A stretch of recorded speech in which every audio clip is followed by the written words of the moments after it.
Hello, everyone. Welcome to It's a Long Story, a place where we roll dice, we tell stories, and we create magic. We are here for a very exciting, very scary, trepidatious session with our friends from the Isles. Everybody, take a look at the camera, wave, and say hi. Hi. Hi. Hi. We're in danger.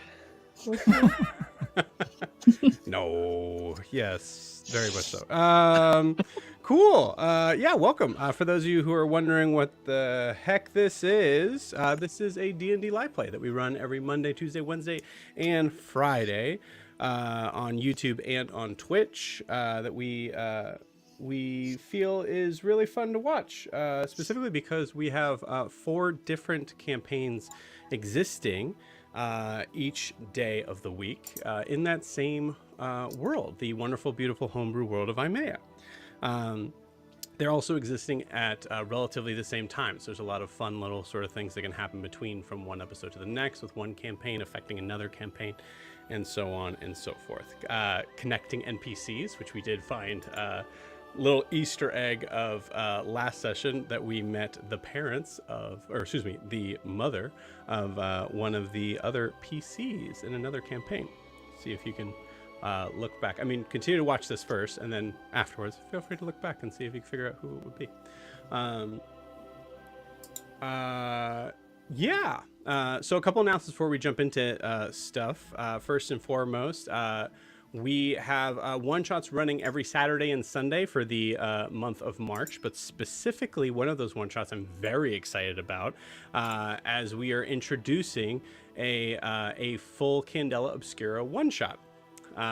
So for this, yeah, I guess, wow, the first one's going to come in this coming Saturday. So the 9th, the 16th, and the 23rd of March, these next 3 Saturdays in March, we are hosting a Candela Obscura game set in a little bit of a homebrew sort of spin, truly in ways of trying to kind of gather attention and possibly other players for a full Candela Obscura campaign. For those who are unfamiliar with Candela Obscura, it is a cosmic horror game designed by the people over at Darrington Press of Critical Role fame. It's designed to be a very high stakes, low rule set, but very simple rule system, allowing players to have a very RP heavy experience in a very creepy and unsettling setting.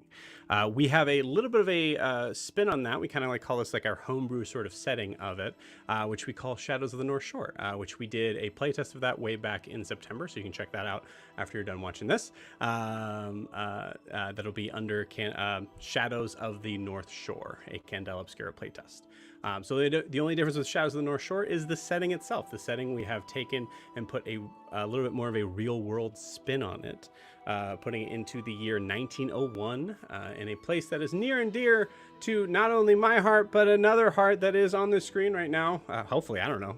Dan, you like the North Shore? Anyways, the North Shore. Oh, I mean, it's wonderful for all of our North Shore viewers. This is how, yeah, I would say this is how we find out. Dan's like, no, I don't like it. Don't play this game. North Shore is up. No, I like every place. There's some ups and downs to it. But in 1901, it was a hoppin' with some significant lore of past things. I don't know if you guys ever heard of something, a little tiny thing called the Salem Witch Trials that may play a part into it. But anyways, for our one shot, we have is called The Haunting of Lovis Cove. Dan, do you know where Lovis Cove is? I do not. No. It's in Marblehead. You're South Shore, right? I am South Shore, the better shore for sure. Yeah. Wow. Okay. All right. I don't actually believe that. It's actually not true. Unbelievable. No, it's okay. Say that to your DM before we start combat tonight. Go for it. No. So anyways, we also have a couple other one-shots that we do. So every Saturday and Sunday, we are running one-shots throughout the weekend, or throughout the month. So if you want to check out the other ones, all of the other ones will be Dungeons & Dragons based. Some of them wacky, a lot of them are wacky. Some of them are a little bit more serious, but yeah, I believe we're doing Where's My Darling Piddle this month as well, which is a fun one. Great one for beginners, by the way. So for those who have never played D&D before, it's a good way to kind of feel out the waters there. So anyways, for those who are interested in checking those out and want to get more info, if you're watching on YouTube, all the links are down below in the video description, but also in our live chat that we have right now for our YouTube and Twitch. I just put the links to both our Shadows of the North Shore campaign that we're looking to run. We're either going to be running it on Thursdays or Sundays, depending on where the populace starts to lean into. Yeah, and then also we put our link for our one shots. If you're looking to support the channel, best way to do so would be to like and subscribe and follow. Whatever the saying is, you've heard it a million times. You're on this site, you've heard it, but that actually truly does help us out a ton in being able to kind of reach a larger audience and possibly be able to kind of change up some of the things of how we do this, in the distant future, in good ways, being able to kind of add more spice to some of this stuff, as well as also be able to kind of run maybe an occasional free one shot. I did say once we hit 300, we will open a free one shot for any and all subscribers who are subscribing. So keep on the lookout for that. Lastly, if you want to check out our behind the scenes stuff, our social media for TikTok and Instagram, here's our little Linktree link as well. We haven't put a ton of behind the scenes stuff in lately, but I promise some stuff is it's getting there. Running 4 campaigns every week has been a learning process in trying to kind of even that stuff out. So I promise as soon as that's a little bit further evened, we'll be able to kind of add more stuff to that. So, sweet. And I believe that is it as far as announcements. So before we dive in, we need to get a recap of where we left off with the crew of the Wreckless. So Sarah, please take it away. Okay. So we made it to the Rook and Crown Tavern, trying to have like a down day, and it was going pretty well. Riaris, for some reason, decided to volunteer his services in exchange for free drinks and food because the kitchen was closed or had no cook, and you decided to help, which turned into this wacky The Bear mixed with Overcook that turned out surprisingly well. And wacky hijinks ensued into the kitchen and all their interesting food creations. While that was all going on, everyone outside the kitchen just started people watching, and we met a variety of unique characters, including Sir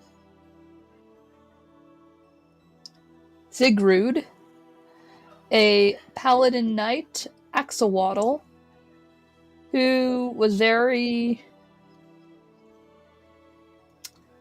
devout, but one of those type of missionaries, best way to put it, but in a nice way.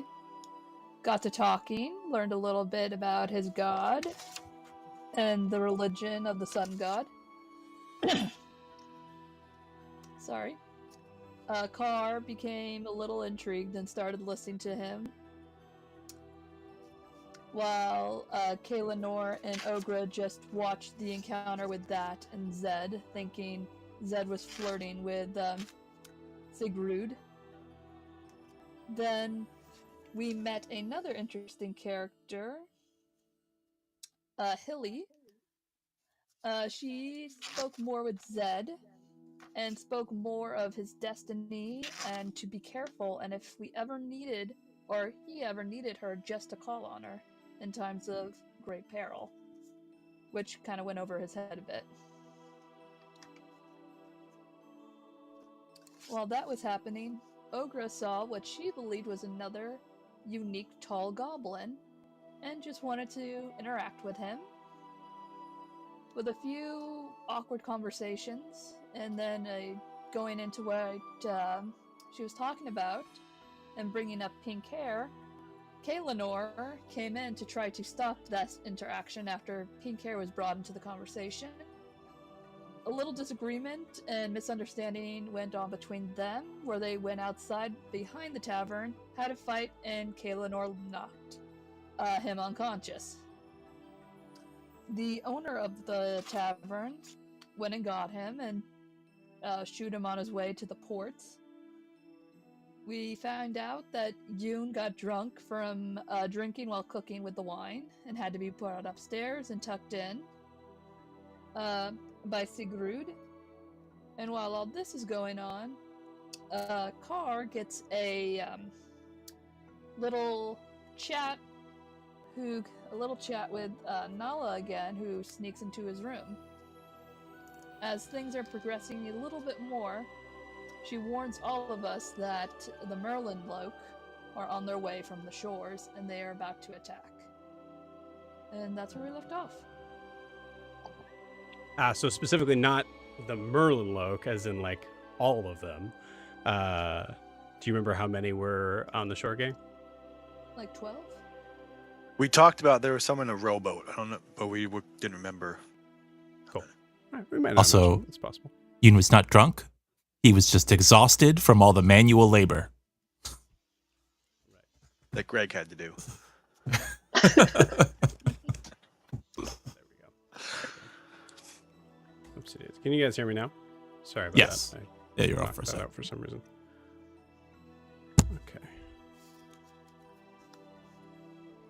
Cool. All right. Yeah. Anything else we missed, gang?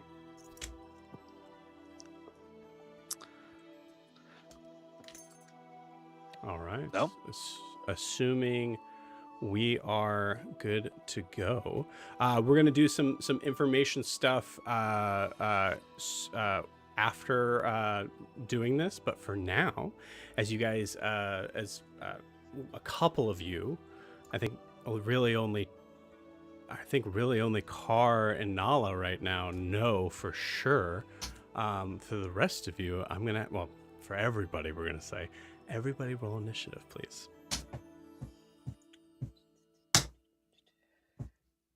I just want to say, Joe, as we get into this, happy International GM Day.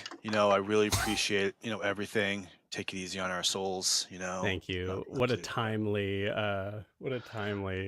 time to say that. But no, thank you, truly. Is the music coming through? It was. I feel like it's not now. Mm-mm. Okay, cool. I think I know why. 1 second.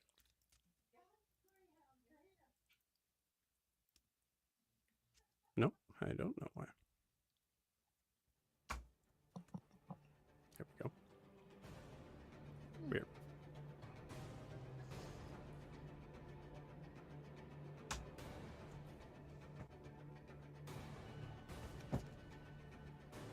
Okay, let's do this. Shout it out if you think you have the highest, and say your name. So, for example, say Ogre got a blankety blank, right? Yoon 18? That's pretty high. Anybody beat an 18? No, but behind him, Carr has a 17. Nice. Car 17. Who thinks they're next? Okay, I hope you guys have better than an 8, because that's what I have. Riaris with an 8. Kaelinor got a 7. Oh, no. Wow. 5. Kaelinor with a 7. And Ogre with a 5. Incredible. Let me roll for some NPCs as well as our friends that are coming up out of the water. At the beginning of the day in game, Ogre got inspiration and never used. Is it still active? It's 24 hours in game. Okay. So yeah, you can use it. All right. Are you using it to re-roll? No, I want to keep it in case I need it for something else. You got it. Cool. Sarah, just volume-wise, you were like really loud, and now you're back to normal. I don't. So I'm gonna I'm going to bring you back up, but if there's anything different on your end, just a heads up. Cool. I think, so I apologize. I know we were going to have the dice cam ready. Unfortunately, it is not ready because there's another camera that we needed for this that also didn't work. So that's been today. Also, we are fully in the realms of functional visuals go. Today will be much more functional. Let's, what I do want to do is just kind of roll the NPCs that we know are going to be involved and tell you guys what they got. So, for Nala. Nala got a 17. So, Kara and Nala, oh, isn't that cute? Same initiative. She's gonna attack me with a firebolt again. She's gonna spend her turn attacking you while you're doing whatever you're doing. That's fair. Okay, I'm good. For Sylvia got a, is that a 7 or a nat 1? Nope, it's a 7. So Sylvia got a 9.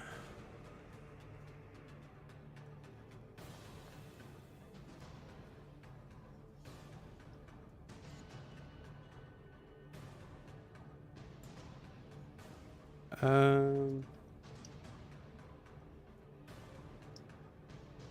think that's it as far as NPCs we know are going to be involved. Anyone else will be rolled when they're introduced in. So give me a few seconds here while I roll for some other people.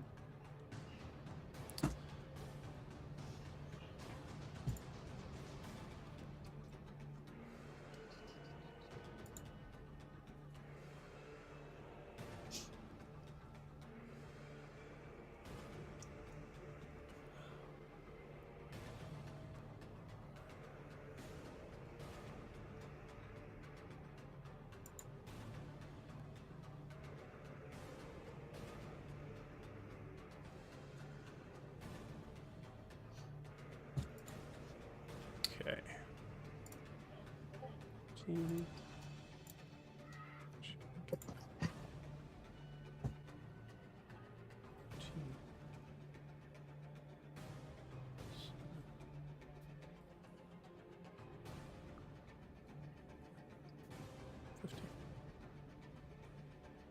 Okay. And then I'll add some rolls here.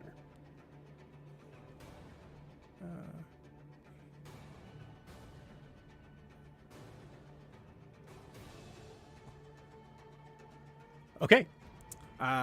So some of this is out of order. Let me make sure I put that in order because that'll throw me off. But as we're doing this, I'll give you guys kind of a little bit of a rundown of both where we left off and kind of what we're aware of right now. So first and foremost, Car, correct me if I'm wrong, but Car, I believe... Oh, Sigurd, gang. We forgot about Sigurd. Assuming you guys want Sigurd in the fight.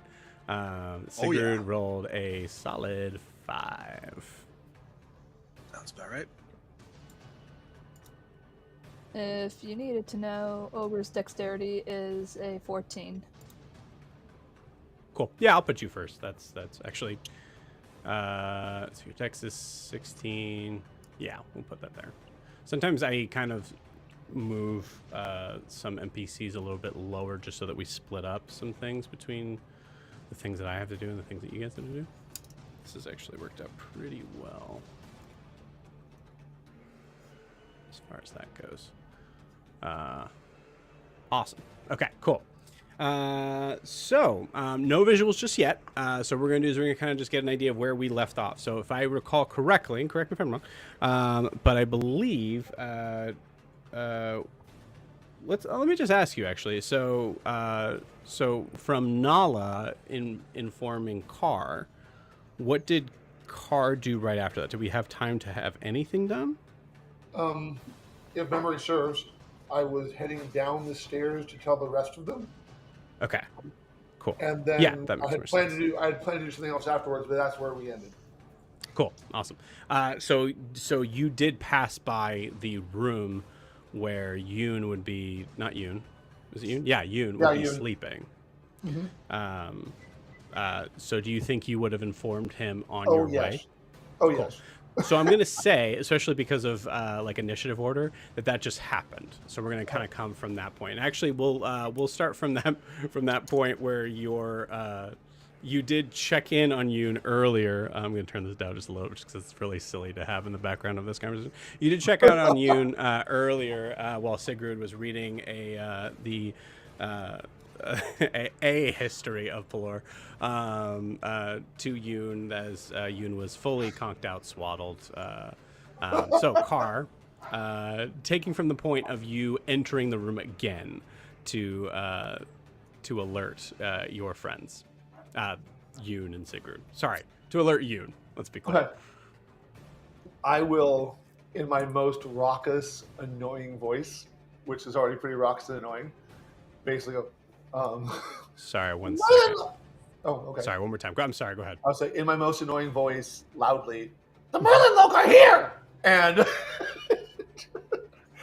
Sorry, Joe, you should have taken a drink. That was your fault. I apologize. 100%, that was my fault. That was my fault. But if that does not get their attention, then I don't know. Is Sigurd still in the room? Oh, 100%. Yeah. Okay, so Yoon. Let me be clear. He was probably going to read that whole book to you. Oh yeah. Right, that's what I was. Yeah, he's still. Yeah. Start Okay. over again. So, Yoon jerks awake, but because he's like wrapped up so tightly, tries to move and just rolls out of the bed and just falls on the ground. Then reaches up. You see, kind of like a magic trick, he goes like this, and his percussion pistol that he just got enters his hand, and he points it straight at Sigurd. Just goes, "Friend, there are limits to my patience." And then makes it disappear again. Okay. This isn't To Sigurd. I'm gonna say, to Sigurd. There's no way he's going to understand what that means, but I, Joe, would like to know the intention of what you were meaning by that. Were you like saying like Sigurd needs to get out? He just read scripture to me for like an hour, and I think we even covered the like partially. It was still going in there. Right. So, you think there was a certain point in time where you actually said to Sigurd like, "Please stop," and then fell asleep? I just think like the idea that he kept doing it is just like one of the most. I mean, gods in general, a whole thing, but one of the most irritating things you probably could have done to Yoon is just read scripture to him. Yeah. I love that very much. Also, actually, I apologize to pull this aside, but can someone roll for Zed for me, please? I'll roll. I don't know what his modifier Just roll a is. D20. I can add on my side. Well, it's a 4. Good lord. Well, he's got a +3. So, Kaonor, what's your dex? 17. You guys are going on the same initiative, about the same as it gets. Obviously, we'll have Kaonor. We'll have you go first. Oh crap! I lost the 13.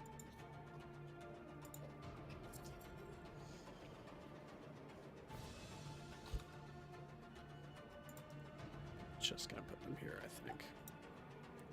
All right.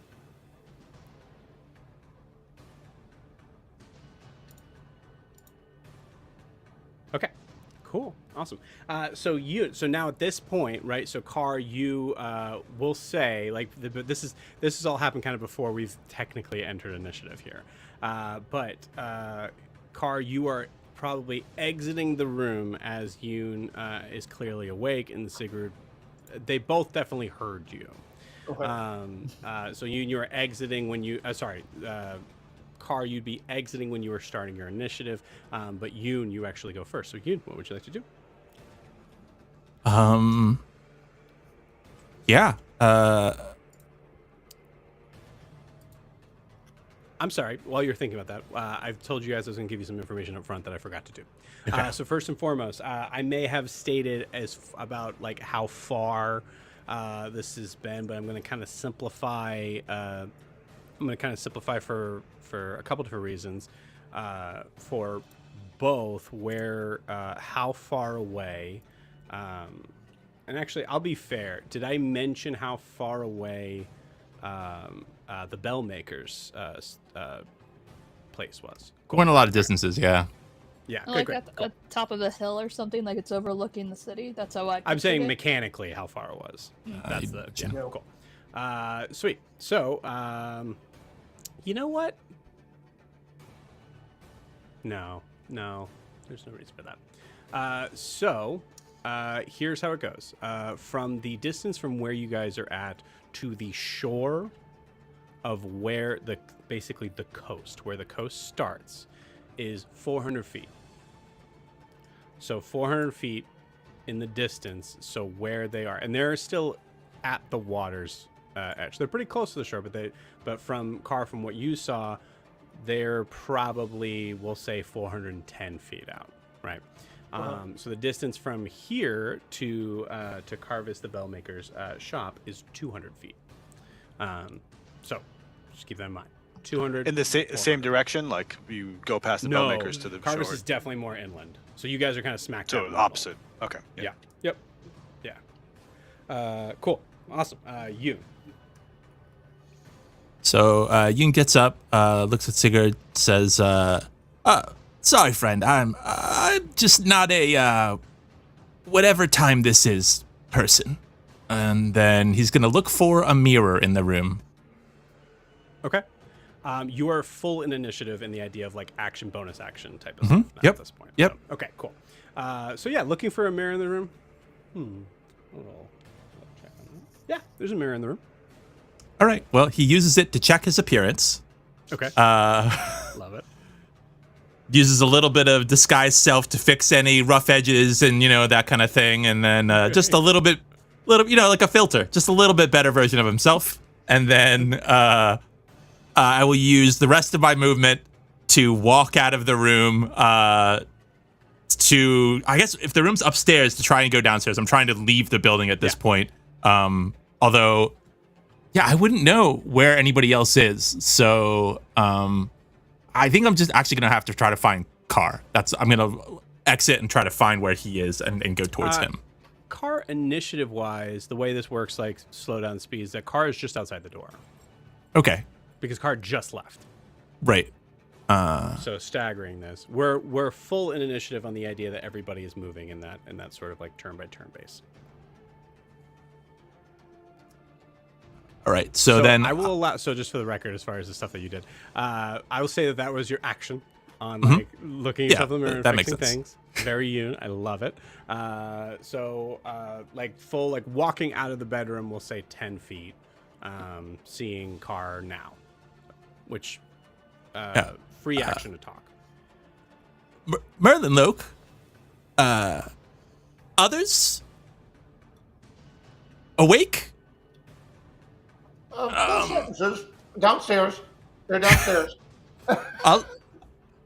I'll get a sentence by the time I get down there, and I'll start walking down. Do you want to tell them? I think it's best you tell them. All right. Cool. So there is one thing I wanted to ask. So when we were doing the cooking, there was 2 exhaustions, or exhaustion things that we got there. Was that a part of a cooking the mechanics, or do I have 2 levels of exhaustion or 1 level of exhaustion from? Yeah. You have 1 level of exhaustion because the other one, that as stated, and thank you for mentioning, because I'll mention this above board for everybody here. You did get 1 exhaustion point back as Sigurd did cast Lesser Restoration on you with that bedtime story. He's a good guy. He's a good guy that you aimed a gun at, but yeah. Look, there are limits. God, I love this. So yeah, turn. Cool, you got it. So we'll say with using the rest of your movement, you're able to kind of get out onto the beach. The way this setup was, you're actually coming where the second floor sort of rooms are. You have to come out behind the buildings. That's where that stairs leave. So you're out behind the buildings on the sand, not quite far enough to be able to kind of see anything other than the general sort of vicinity. you don't see like torches or anything like that. I would say like above board, Car, do you mention, because Nala would have definitely mentioned to you how far they were. So I would If say, you did, then Car, yes. cool. So passing along that information, you know they're about 400 feet out. Okay. Cool. So Car and Nala, you guys kind of work on the same. Let's just in case we needed to know this. Car, what is your dex? Car's dex dang. is 11. Cool. So using, this is just a small outside thing. So using Chrome, a lot of times I can start typing in. You guys know you start typing in the like name of stuff, and then it'll just pop up from the link. So I started typing in Nala, and I got Nalani, and not Nalas. It's fun. So your dex is 11. Cool. Yes. She is faster than you, and I'm gonna kind of use that as a place to kind of start that sort of conversation. So Nala, full on, kind of like starts to kind of whiz past you down the stairs, and says to you,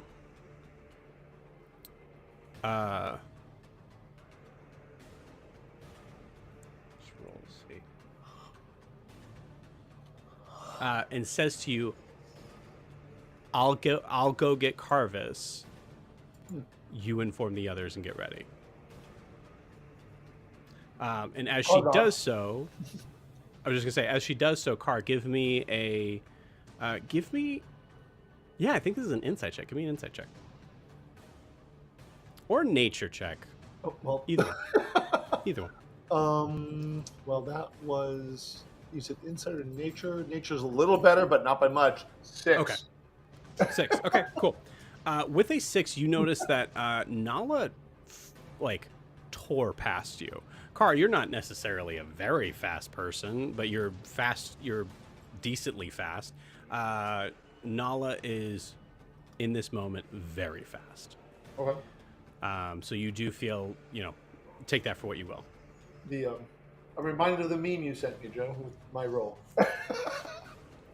I don't think I sent it to you. I think Chelsea sent it to you, but yes. Oh, I thought it was you. I'm sorry, but yeah. It's okay. I think Chelsea said it. I was like, yep, that definitely applies. For those who don't know, she's a player from the other game sending me about how I always roll poorly. Mm-hmm. And it's valid. So I'll say you've rolled better in this campaign than you have in New Moon. I have. It's terrible. It is awful. I'm surprised my character is alive. Is how bad I roll. So Nala takes off, flies out. I will say, like, basic perception check. You imagine that Nala is probably moving, mechanically speaking, about 50 feet per round without dashing. Okay. It is your turn. Oh. Can I dash and still speak to people? Yeah, I will fully allow that, 100%. Then I'm going since we don't have anything getting down to the group as far as I can and hoping to go beyond them as I'm telling them, Merlenloke on the shore, 400 feet away. So I'm just like getting them and running out the door. Where do you, so you think you just like kind of go in the front doorway and just like kind of like peer in, yell that, and just keep going? Yes. Cool. You got it. Sweet. I like our Paul Revere right now. Yes. You're 100% pulling Paul Revere. Love it. Yeah, okay. So you definitely all hear that, which will kind of like start your initiative here from that. So you guys would be where your initiative is. You are aware of the information. So cool. Car, which direction are you going for the rest of your movement? Toward the Merlenloke. Cool. Cool. Your speed is 30 feet? Yes. So are you taking flight at all?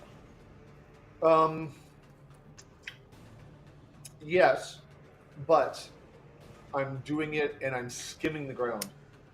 Okay. I'm only doing it because I'm more comfortable flying. I'm not doing it to get above them. I'm doing it just because I'm comfortable So like if there's any kind of a slope, my rings outspread and I just kind of glide down. I don't get more movement, but Love it. So mechanically speaking, you are on the ground.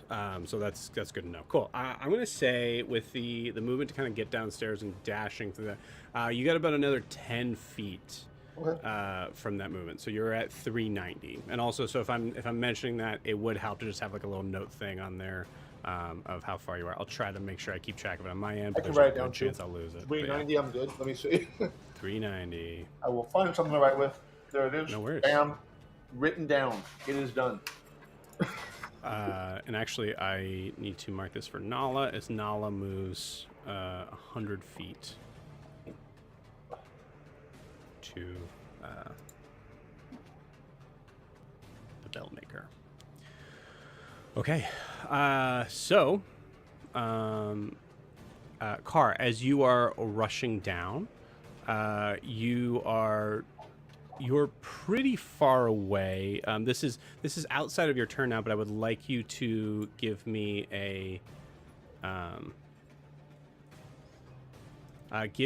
perception check. Okay. Dirty 20. Dirty 20. I'll Nice. take it. Yeah, you notice. Dirty 20 is pretty good. So what I'll say with the Dirty 20, you're able to, because of specifically what is happening, they're just kind of breaching the shoreline now. So they've kind of beached the rowboat, and you notice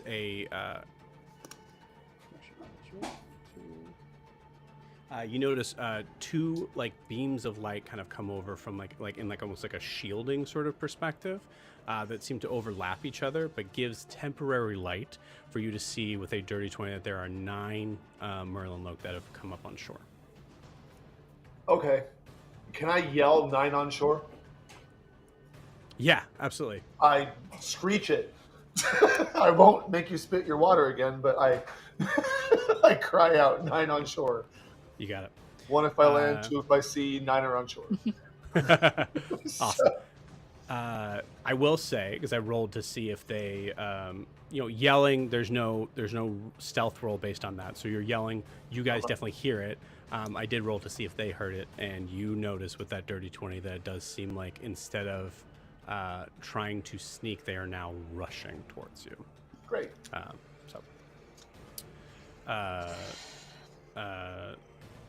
I will say, so there'll be a certain point in time where I'll tell you they're actually making that distance. So If they make it to me within, I don't think they'll do it immediately, but I need to know if they hit 60 feet. cool. Yeah, good to know. I will be upfront on the amount of movement here. So there's a lot of numbers flying around.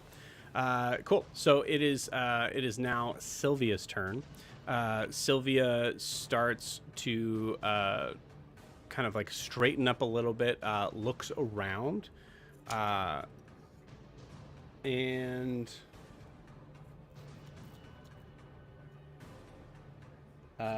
instinctively looks at the people that are in this room, which right now are you guys and Rook, if I recall. I don't think there's anyone else in here. Now, Kaelinor, I would like you to roll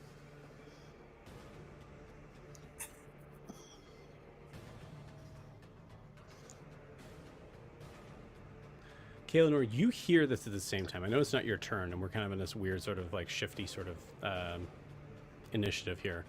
But Kaelinor, upon hearing that, you turn and look and you see that that Sylvia's eyes are right on you.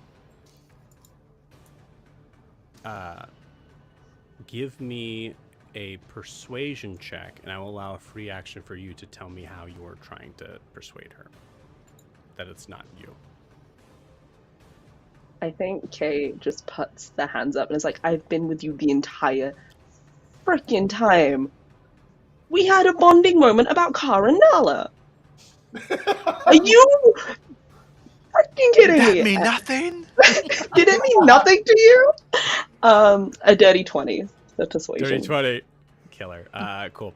You see her go up to you, get in your face, and say, "Duck," as she instinctively shoots a hold person spell right over your shoulder towards Rook.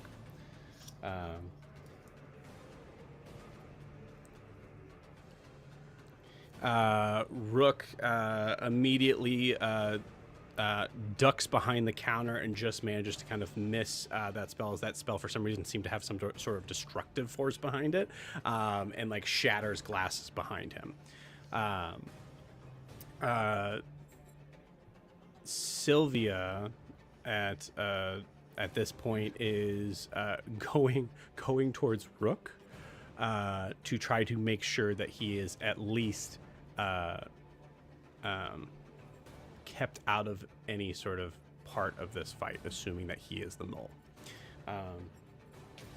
You hear Rook as glasses breaking, goes, whoa, whoa, whoa, whoa, whoa, whoa, and she's going to move towards him. On her turn, she's moving behind the counter here. There's nothing else she can do mechanically. She looks like she is going to be doing everything within her power to restrain him.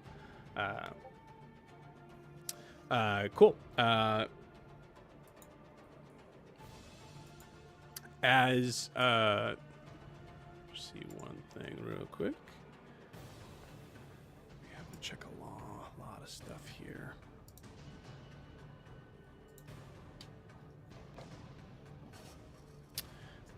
Car, what is your AC? 11. Sweet.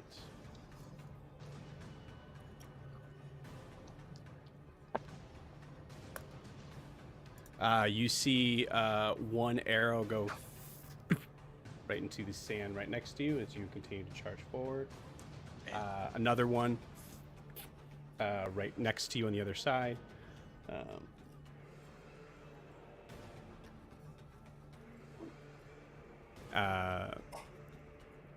One goes sailing past your head. And you said 11? Mm-hmm. One does catch you on the shoulder. Okay.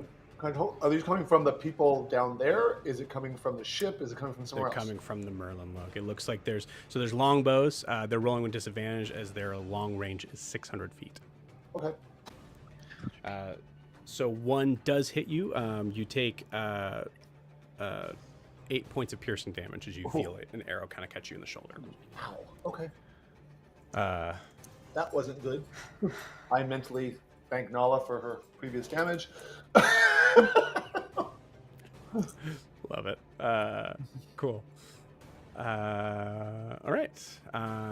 Riaris, it is your turn. So I think Riaris would have been around the bar, not drinking alcohol, probably trying to convince Ed to give him some water at the point. And as soon as he hears Merlenloke, what's going on, instincts kick in, but he has definitely left his shield and lance in the kitchen, put him down to cook, not planning on using them. So that's the first place I'm going to rush. And I imagine I might get in there before Rook is behind there and Sylvia goes there. So I hear the clatter of glass as I'm rushing in there to grab my stuff. I don't know how much movement that takes. But that's the first. I'd say it takes half your movement because you're just kind of moving in like sort of small sort of. And I would say we probably weren't far from the kitchen. No. So half your movement, grab your stuff. You notice from the like kind of like slit in the space there, Rook seems to be. Actually, give me a. That's fun. I love that. Give me a perception check. 10. Okay, cool. You notice a bunch of stuff in the kitchen, and there's a part of you that actually reminds yourself, like, oh man, I was gonna clean this stuff up, and for some reason that just becomes enough of a fixation that you're grabbing your shield and you're having to kind of like shake yourself out of it as you're continuing to rush. Is there any exit doors from the kitchen, or would I have to go back through? Yes, there is. Where the hairy armadillo escaped, which is further. So if we think about the idea of like the shore is on the south, it is the north exit on there. But yeah, absolutely. Sure. I think instinct, knowing who's inside, not worried about it, not really even thinking of Rook, doesn't know what that's about. I'm just gonna go out through the door and try to get out, knowing Car's already out there. Hearing 9, like, okay, like I gotta see what's happening. So yeah, I'm going out the door and trying to round around the end as best as I can. You got it. I'm gonna say with how much movement do you have? I would have had 15 left, and I would dash. I don't think there's anything else I would do. Try to if I, Oh yeah, you if I haven't see taken an Car. action yet. Yeah. Yeah. So 30, so 45 feet of movement. 15 gets you definitely around. We'll say around the tavern, and then you can kind of rush 30 feet forward, which means you're actually moving past where Car is. Does that make sense? So you're 30 feet down. Yep. I think I think I probably would have hesitated and then see Car get an arrow in the shoulder, and would then use my whatever last movement, to move in front of him, and look at Car and say, "Well, looks like we're into it. Let's try to stay behind and figure this out. The others are coming." Cool. Hopefully. Are you mechanically using your? You said you hesitated. So are you mechanically using your whole 30 feet? I am, yeah. That was more role playing of like, okay, I'm pulling up to go next to Car, and then I see him take a arrow. I'm like, oh shit, I gotta get in front. And, You got it. Yeah.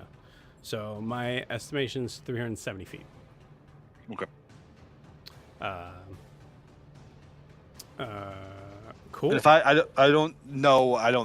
if I could like just raise a shield, seeing arrows, people are shooting arrows from distance. Absolutely. I don't know what it would do mechanically, but I would do that. That is mechanically that is what the shield is for. So unfortunately, you still have that.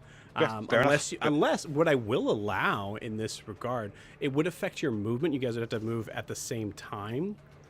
But I would allow you to shield, because the shield is just enough for you. I would allow you to try to shield Car, but I have a feeling that Car is going to probably start to take off here pretty soon anyways. Yeah, I mean it's a buckler shield. It's not very big, so I mean I think I would just kind of get in more prepared. You got it. Cool. These are their arrows fly in the dark. I'm not gonna. It's gonna be a shit show anyway. So. Yep. Cool. All right, and yeah, Riars, you do see. I'm gonna be assuming as I kind of have to do now at this point that everybody has dark vision. Does everybody have dark vision? No. Car does not. Arrow Cocker do not get it.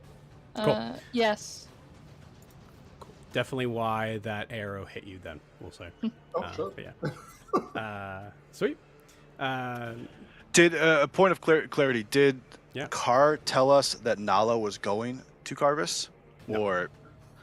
I will say you're close enough to Car now. I will fully allow that quick conversation. Yeah, I just think we are during the prior thing. You said like, should we go to Carvis? Should we? What's our plan? Nala's got it. Nala's going. Faster than us. Okay. As Car says that, Riaris, do you look behind you? I wonder if she would have gone that way where I came around the back, if she would have been flying over and it would have been like a blur above me. But would I look behind me at that point? No. At this point, it's forward. I can't worry about behind.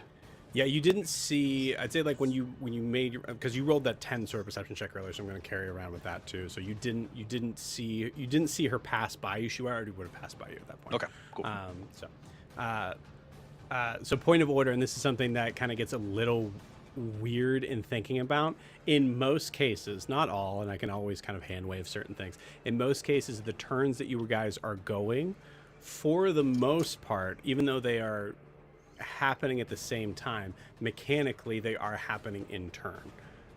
So there are certain things that around being 6 seconds, there might be something where like a conversation was had and someone comes up. Well, that conversation took a second.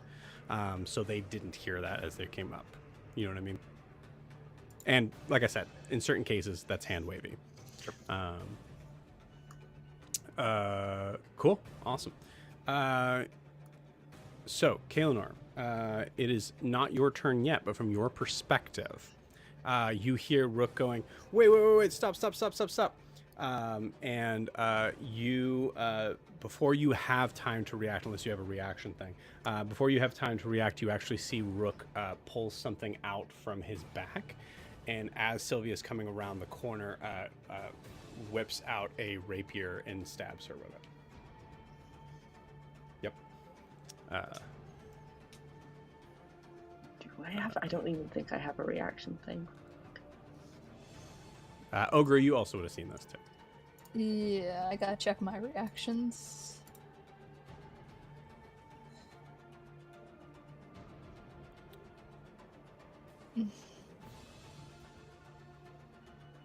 Sylvia just took. Jesus. Just took full damage from that. Sylvia just took 12 points of damage. As it is stabbed through her stomach. You see her form immediately fall back to her like ethereal sort of looking self. That like kind of transparent sort of white look. And you see full on like bonus action dash and like tabaxi like reflexes. Rook pushes himself through the space to the kitchen. Like that little kind of whole thing, and then takes off running, not giving time for Sylvia to react. Above board, in case it comes up. I'm sorry, actually, I forgot to roll something. Oh my gosh. Okay.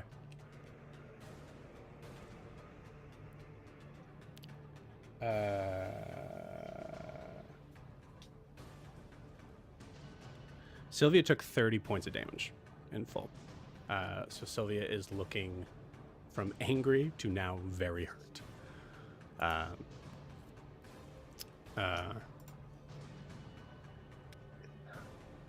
Ogra and Kaelinor, actually. Both give me perception checks.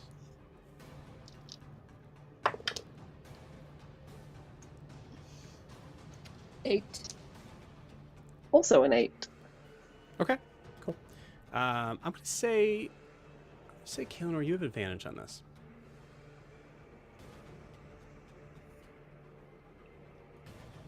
That is I'll say 6. Zed's giving you the help action for this. No, 6? I'll All right, guys. yeah, I'll take the 8. In the words of Abria Iyengar, we're trying to tell a story here. You guys got to roll better for that. But no, cool. Nice again in the way.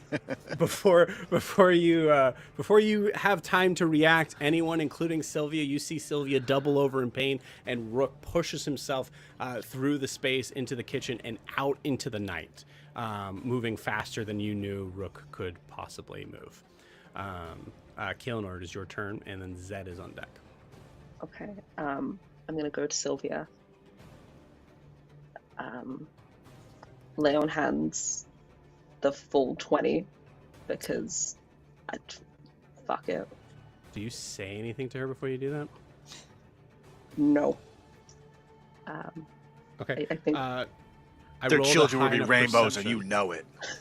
I rolled Yeah, a high that's enough perception check on this that you should fucking she trust me sees now. you.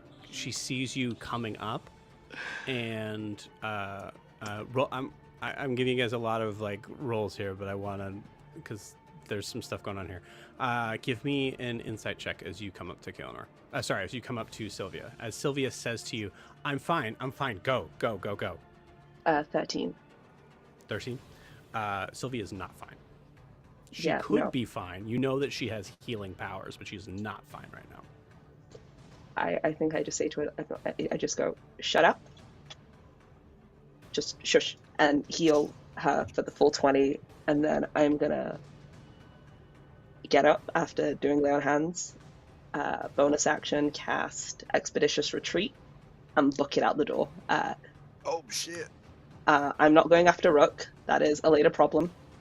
I think Kay does yell out, "I will find you, Catman, and I will skin you alive." And then I'm booking it out the door, following a car to run to the shore. Cool. What is your total movement with Expeditious Retreat? I will tell you right now.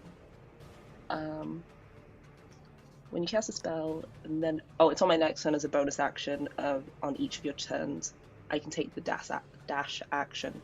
So I think 60 if I'm right, but I could be wrong.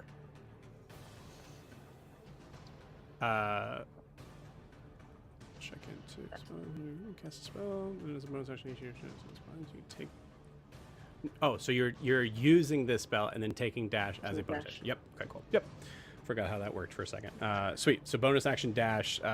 It's your your movement doubled, which I assume is 30. So yes, 60 feet. Cool. I will say 15. I'd say 20 of that is getting out of the building. So 20 feet getting out, and then 40 feet moving in, which means that technically speaking, Kilnor, you could also be beating. You could be beating Riaris towards them as well if you would like to.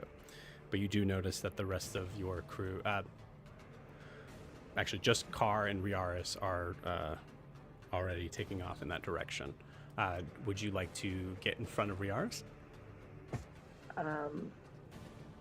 Like a tiny step in front, but like kind of a little side-by-side action, just be like, just like a pace ahead, just a smidge, if that is Cool. okay. So this is question mechanically. Do you want to do it? So you'd be 360, Riaris would be 370, and I believe, Car's 390. Then yeah, mechanically, yeah. Cool. I think. Above board, I don't know if this is going to matter, but we're recording it just in case. Cool. All right. Nice. It is now Zed's turn. As a DM, rolling for Zed is an insane idea of trying to figure out what Zed would be doing.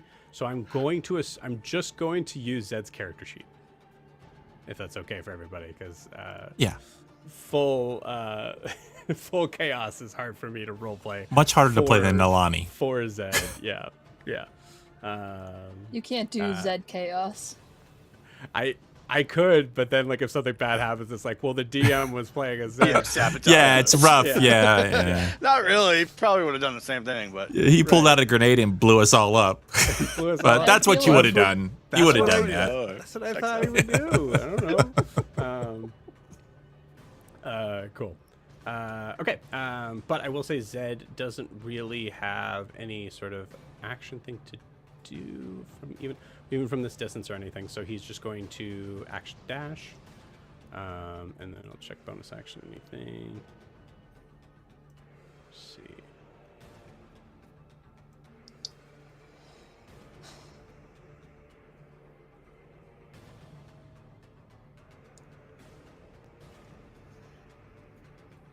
No, that makes sense. He's gonna bonus action cast Hail of Thorns. As he can keep that, he's gonna hold that concentration until he's within range. So that is Zed's turn. So same idea. So yeah, be neck and neck 360 for Kaelinor and Zed.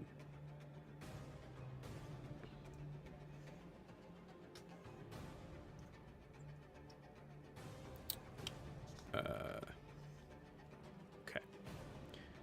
So now at this point, we have all the Merlenloke have gone on, or are now going on their turn. So we're gonna have them move their full movement, which will be 60 feet as well. So, Carr, assuming the goal is to get in front of them. So we're going to kind of minus the distance from this. So Carr, you'd now be 330 from them. Yep. Anyone that's watching this, I'm sure there's a better system for this, but this is what we're doing. Riaris, you're 310, and Kaelinor and Zed are 300 feet away. Cool. Ogre, it is your turn. Okay. Ogra, seeing everybody run away, and she isn't that fast, she's going to wild shape into a warhorse and start making her way following everybody. If she could, she's gonna like whinny, and if anyone wants to hop on for extra movement and ride her into battle, she's fully up for that. Cool. So bonus action turning into warhorse, action dash as a warhorse, right? What's the distance? No, I don't. Wild shape isn't a bonus action because. Oh, sorry. That's right. But a warhorse movement is just 60 feet. Okay.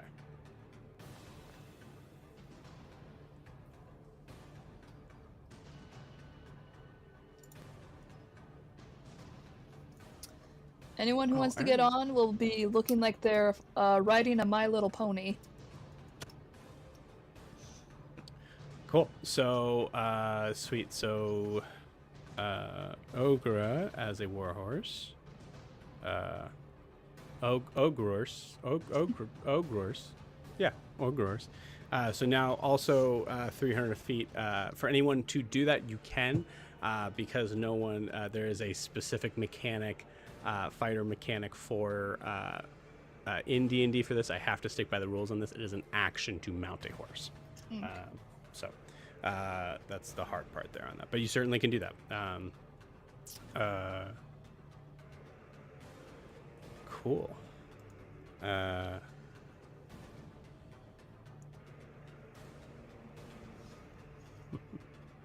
Out of curiosity, does Ogre call a horse? Or does she think it's something? Of course, of course. It's not a unicorn or a Pegasus. Muffins is Yeah. Pegasus, right? Yeah, No, if it was a Pegasus, it would look obviously like have wings, like muffins. and no face. Ogre knows the difference between a unicorn and a Pegasus. That's crazy. that she knows that. I love it. That's so funny. It was in the economics book. Yeah. There are a lot of horse examples in that book for some reason. Yes, of course, of course. Cool.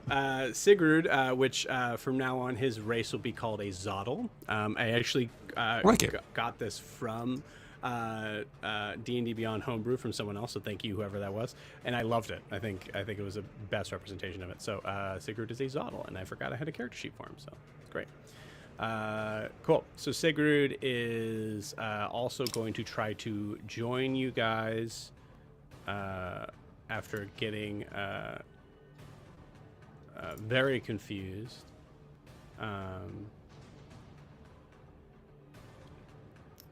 From the interaction with the Yoon. Running downstairs, he is neck and neck with Riaris. As you hear him yelling, as you hear him yelling, "What's a Merlenloke?"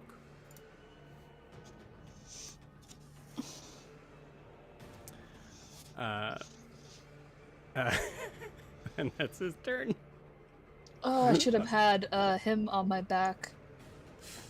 Yeah, he could. I mean, he's gonna be pretty heavy. Well, you're a war horse, right? Yeah, Yeah, you could like definitely a carry him. freaking Clydesdale from. Yeah, Blah, you're blah. definitely able to carry him, full armor and all. Could we rewind interaction, free action, pick him up while she's turning into the horse, so she can get him with us? It wouldn't be a free action; it'd be an action for him to get on you. But it doesn't affect your movement. Yeah, I'll allow that. That sounds great. Like a persuasion roll, like "come with me if you want to live" type of thing. Yeah, roll me a. Well, you're a horse, so roll me a persuasion check. Roll me a persuasion check as a horse. Okay. But You before give him that look. Before you roll, you got to explain to me how you're convincing Sigurd to get on you. Like a Disney character horse, I just look him right in the eye and do that motion going. You're the horse from Tangled. What's the? Yeah, I would say there's the older, it's almost like a. Is it like Sleeping Beauty that? Whoever the male protagonist is, his horse is really charismatic. I guess we can call it Tangled, but there's an older one. There's a lot of horses. Disney loves sassy horses. We just Disney saw loves that, sassy horses. Yeah. Does anybody know what I'm talking about? Like full old. I remember it. Yeah. We Maybe. just had this as a meme on our chat. I think it was Sleeping Beauty, but I'm not. Was it Sleeping Beauty? I think Yeah. it was. And It was Sleeping Mulan. Beauty. Get in I'm the along, comments. Cool. Sigurd is. Oh, sorry. No.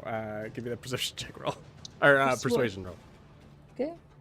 I'm going to say it's a straight roll because using Disney rules. Okay. That's a 16. 16 is pretty dang good. I'm going to roll to see if he... yeah, cool. I rolled to see the dangers of a random horse coming up to him and saying, "Get on me." He rolled a 3, and understanding the dangers of that. So he is fully trusting this horse that... Ogre, do you have pink hair? Like your mane, is it pink? I want to say she's like green body, pink hair, so she's fully like a My Little Pony. Love it. Love it. Cool. Sigurd comes into view riding on this green horse with pink hair. "I've come to assist you. Also, what is a Merlenloke?" It is now back to the top of the order. Incredible. Yoon, you're up. Yeah. Rook? It was Rook betrayed us? Oh, but I really liked his wine. I was going to tell him about the Casillo Mist Valley Reserve. Are we in a hurry? And I will.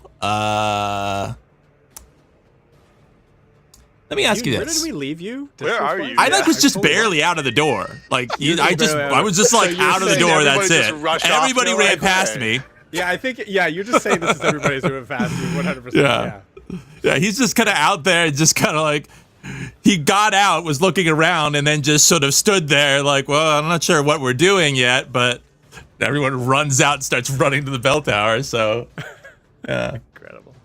I guess we're in a Over hurry. there, I would have taken you. I was gonna do a thing. I could still do a thing.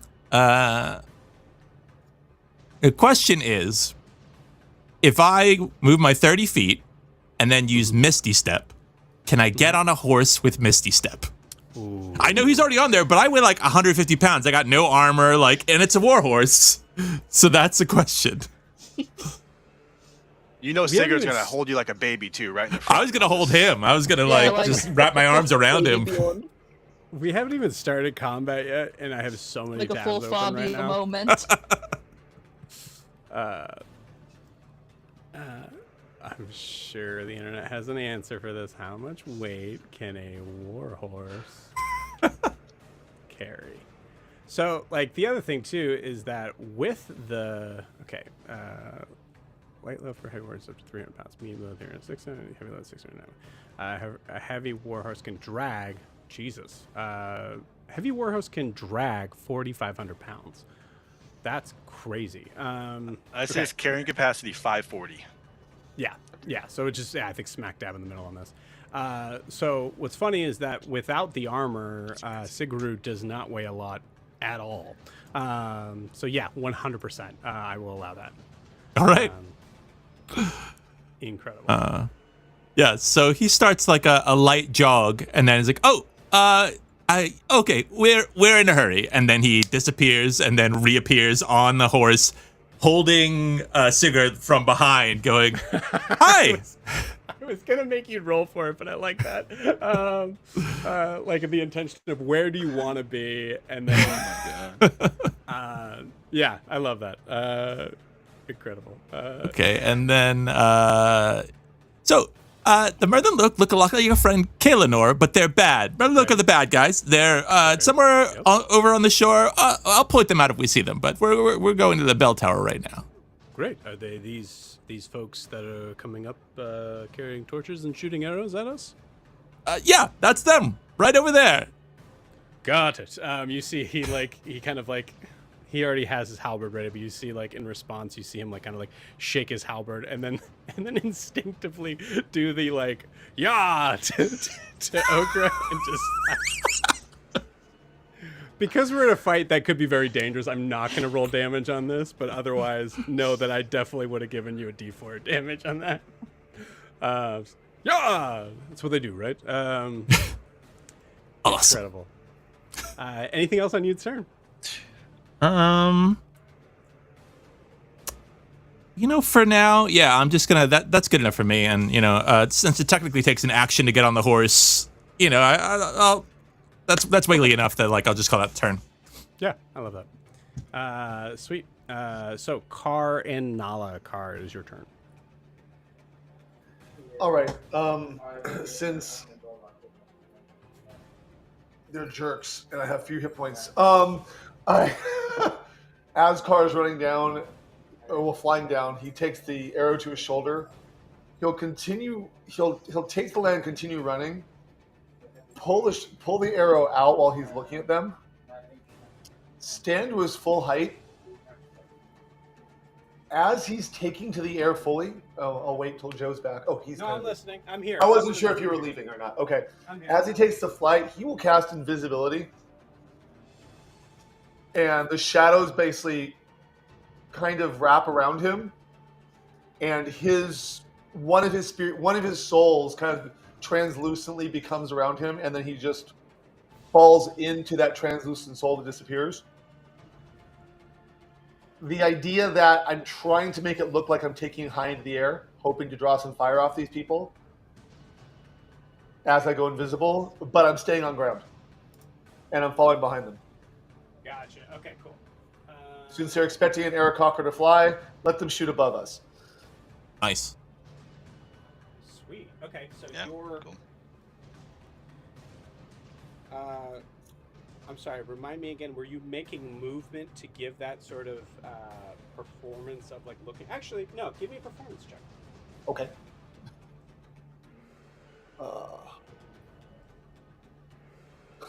11.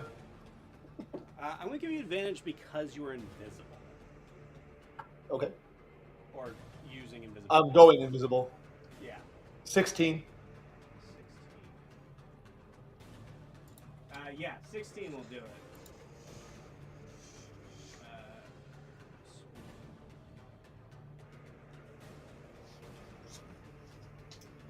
Just prepping some stuff. Hold on 1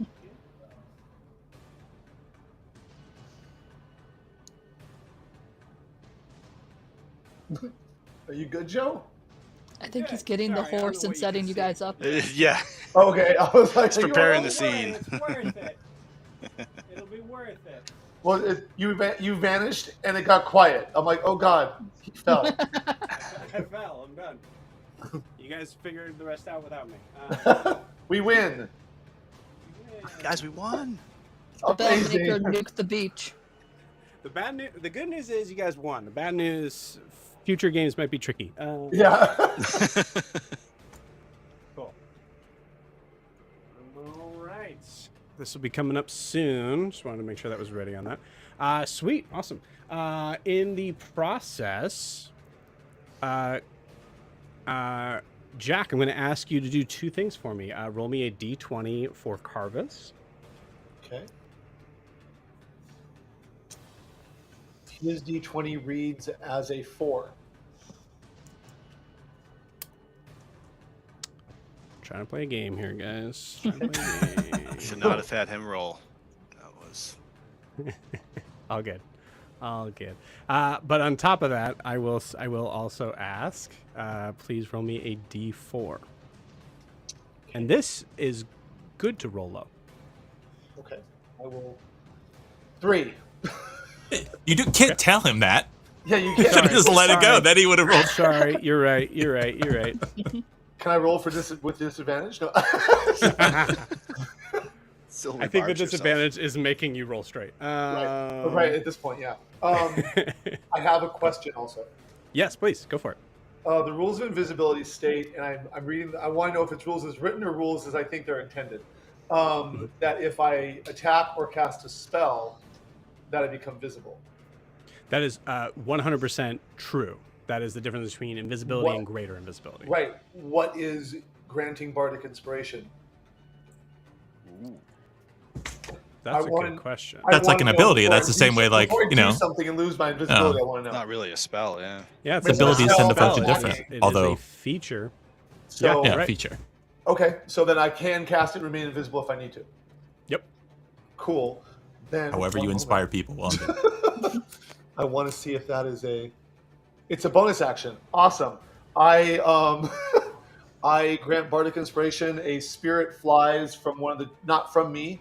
I'm calling it so they can't tell where it's coming from, and whispers words of strength into Yoriaris' ear. Cool. That's our Flies plan. around Buff him, tells him Yaris. he can do it. He's got this, and then flies off in the distance. I like at this point. I'm also the one that's in the back. Everyone else is in front of me, so I got this, guys. I'm gonna get there. So In case I anybody have was- one more. The horse past you. In case anybody's interested, Jeremy Crawford specifically, Bardic Inspiration is neither an attack nor a spell, so it doesn't meet the criteria for shutting off the invisibility spell. Perfect. Nice. And then the only other thing I would have is a reaction if something happens, so I just continue moving. Cool. You got it. Sweet. So that would put me 30 feet closer, so I'm now 300 feet away from them. You got it. In my motion, because basically what I did is when I cast invisibility, I made it look like I was taken to the air.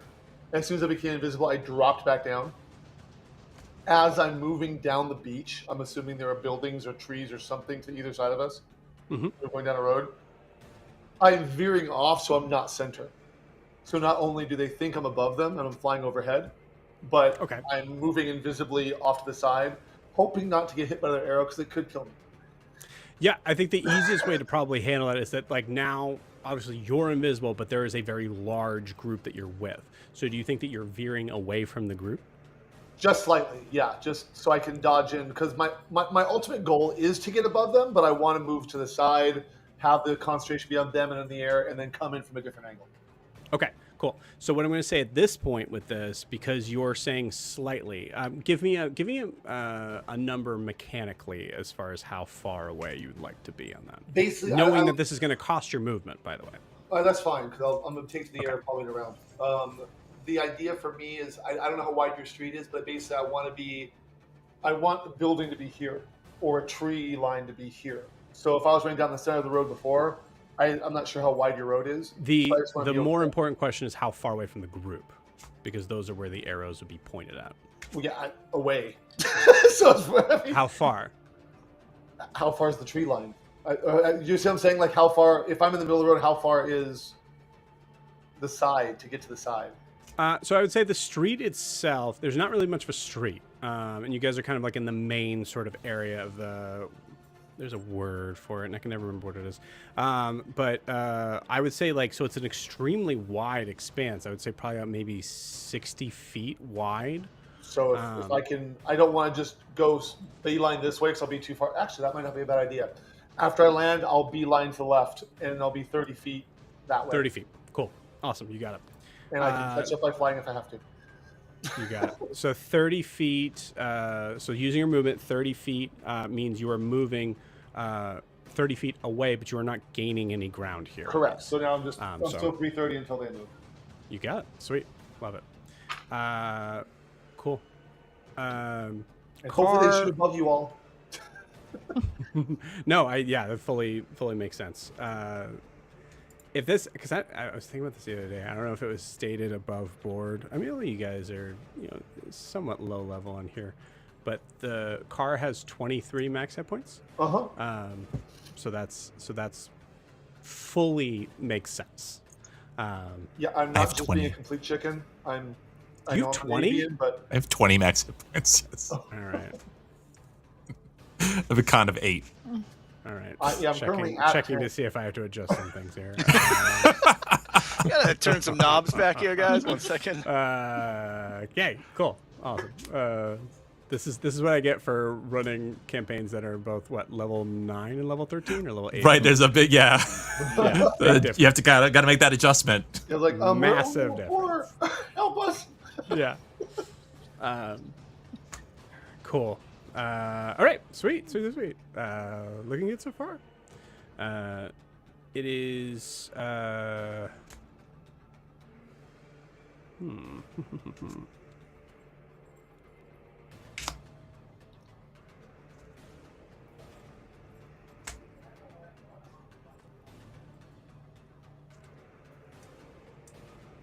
Okay. Kaelinor, you are.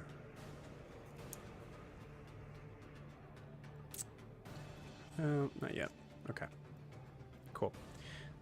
They're continuing to try to close closer to you. For those that have dark vision, they're able to see them kind of moving closer. You also notice that there are some citizens that are kind of like coming out to kind of see what the loud noises are. And they, actually, was there a lot of loud noises? There actually hasn't been yet. So I'm going to say there's no citizens yet. I don't know if anyone's yelled at all yet. So it is Sylvia's turn. Sylvia is going to start her movement in trying to get out now. So she is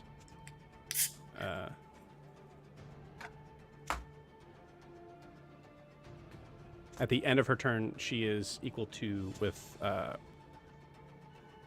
with Carr. Yeah, from that distance. So cool. Riaris, you are up. All right.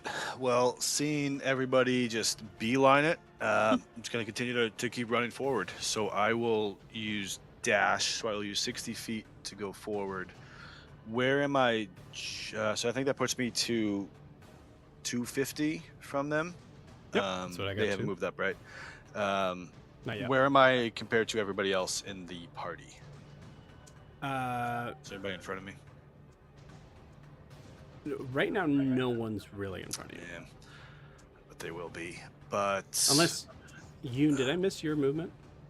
No, he's on the horse. No, because I'm on the horse now. So you just I had to. Your last. You're Yeah, on just a horse. Yep. Yeah. Sorry, Ogre. You were more than a horse. Sorry. No, I just think of that old, like that song, I'm on a horse. Ogrors. On the ship. Excuse me, Ogrors. Ogre horse skull. My little horse skull, my little horse skull. So yeah, action dash. You're at 250. So you are ahead of everybody. Yeah. All right. I don't think I would do anything else. Not much I can do with that or that or that. So I'll just end my turn there. You got it. Cool. Is there right. just in terms of like Boulevard or wherever we are, kind of riffing off of what Carr was saying, would there be anything that could hide behind or get any sort of cover, or are we just way out in the open? So your spot, it's like once you get into it, there's some stuff that you could possibly use for cover. But right now, in your idea of like the full out sprint that you're doing, you're kind of passing by places that like you could go to like get cover in, but then you have to wait for them to come to you, which means they're further in town. And there's, so there's a spot where it's like you guys are kind of full on like battlefield running to each other. So once we get there, then you'll probably have a better understanding of the scenery around. Okay. Does that make sense? Yeah, it does. Yeah, I'm just thinking, Riar should be thinking, okay, I'm running. I want to try to not get shot by arrows. If there's anything I can do as I'm like slide in or get into a place to pause, knowing people will pass, knowing who might lose eye contact with someone or them coming up, just to, Right. If that's not possible, not a big deal about it. You would have to spend your movement to do that. Yeah, I'd be fine to 10 feet out of the way or whatever to do that. To find something. Yeah. You got it. So then we'll say, so you're trying to spend 10 feet away. So we're going to say instead of 250 is 260. Yep. Sounds good. As you're making room to kind of come to the side there. Cool. Awesome.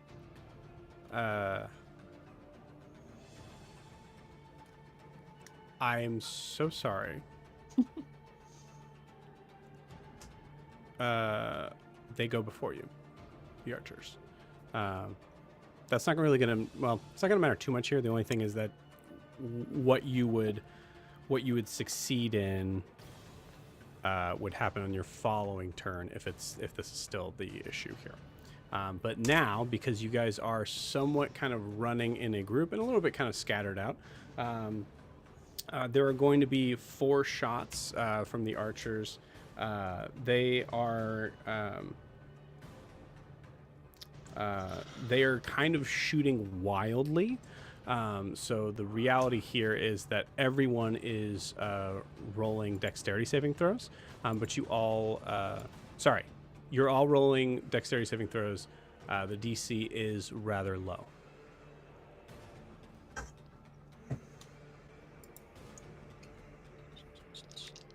except for Car, because Car, your movement was further past than that. So you're far enough away and being invisible that it would be no way that it would be going towards you.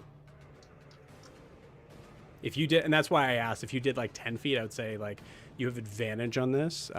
If you know anything more than that, you're good. Yeah, thank you. I will take it. What did we get? 14. Cool. Save. 16. Save. 12. 3 hours. Save.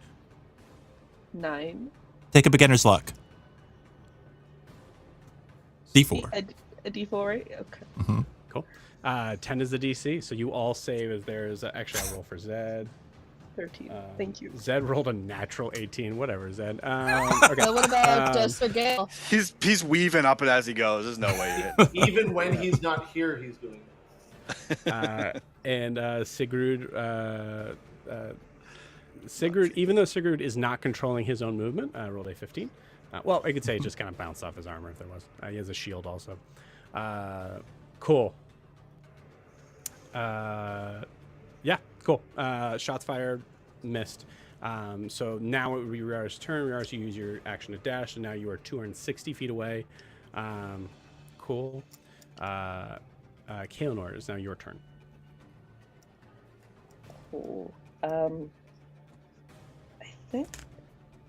think I'm just booking it. Yeah, I think bonus action dash, movement. Yeah. The Cool. full works. Give me 1 second. Does that mean you can dash twice? Because you could take your action to dash and your bonus action to dash? Expeditious Retreat is Yeah. You can go 90. concentration, right? Nuts. Mm-hmm. Mm-hmm. Yeah, cool. So you can action and bonus action dash if you would like. There are just to make sure that we're kind of aware of this, there are kind of a double-edged sword to that. Mhm. You are That's now right. the front lines on that. I will- But yeah, No. I will just then bonus action dash and movement dash.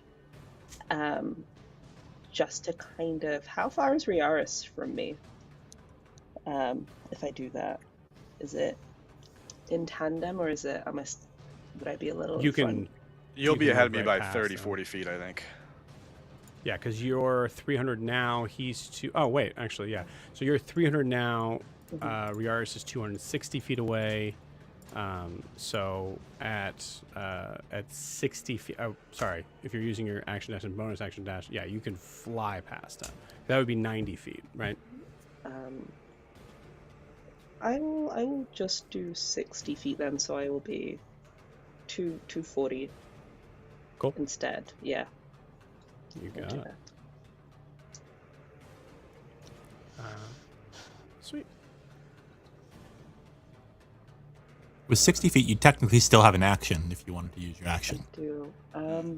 How far are the? Do I want to say how far are the Merlenloke from? They're still 240, right? Yeah, Diagon's not gonna get them. Do I have any other actions?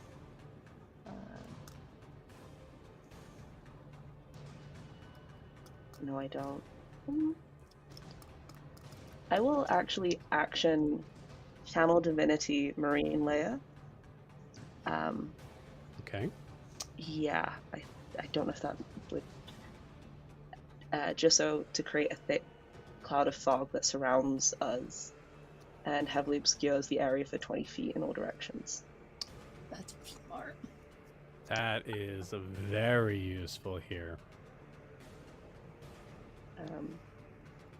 Yeah, I'll do that then. Cool. I love that. Sweet. What's the range on that one more time? Sorry. 20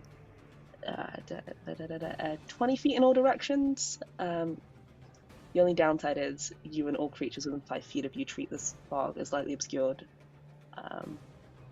So I guess I would probably slow down my pace. So I will just then use my movement instead. Yeah. Okay. I say because you would have to set it in an area, and then I believe it's set there, or does it move with? No, you? it says it moves. Follows me. Oh, Yeah. it moves with you. Yeah. Okay. Cool. So yeah. So where do you want to That's pretty set sweet. that as far as the party? I mean, there's gonna be a certain point where you guys are kind of running in the midst of this, right? So there's points where you will feel obscured. So you won't be able to see very well. I will place it in front of me, if that makes any sense. Yeah, that absolutely makes sense. Yeah. And then did it say how high it goes? No, just 20 feet in all direction. Okay. Does not say how high. 20 feet probably, right? Direction. That is a Cool. direction. I don't know if that's what it means. I don't know. But I could be wrong. Hold on. I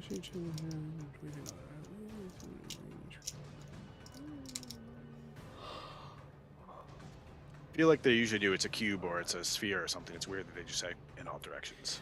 I think it's because it's a It's vague. It's a yeah, it's a critical feature roughly, right? instead of rules is written. It says all directions, so we'll count it. So 20 feet high as well. Cool. Yeah, then that's everything. You got it. Then it is Zed's turn. Zed is going to just kind of follow with you, wondering what the heck this mist is. So it's 240. I guess Zed must have been ahead of you for some reason. Yeah. I don't know why, but Zed is now 240, using his action to dash.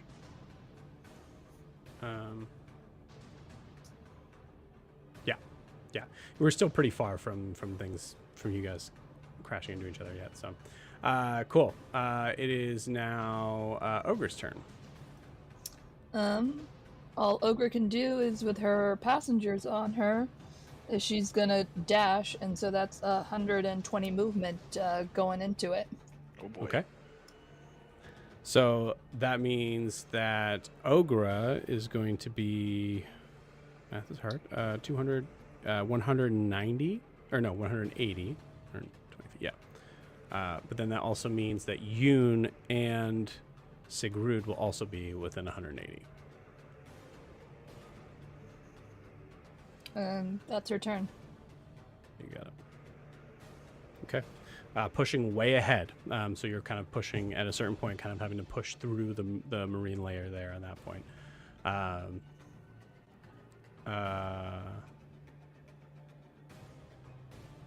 For And those that... Sigale or Yoon wants to tell me to slow down, they just have to tell me to slow down if I'm going to out of the pack. Okay. So yeah, so you're leaving it open for everybody. I would say, future efforts on that stuff, I would say start that. As long as everybody's okay, I'm going to move that full movement on that. So Yoon, Sigurd's not going to say anything. Yoon, would you say anything in this? No, I'm good. Cool. You got it. All right, moving ahead. Sigurd is going to cast Bless.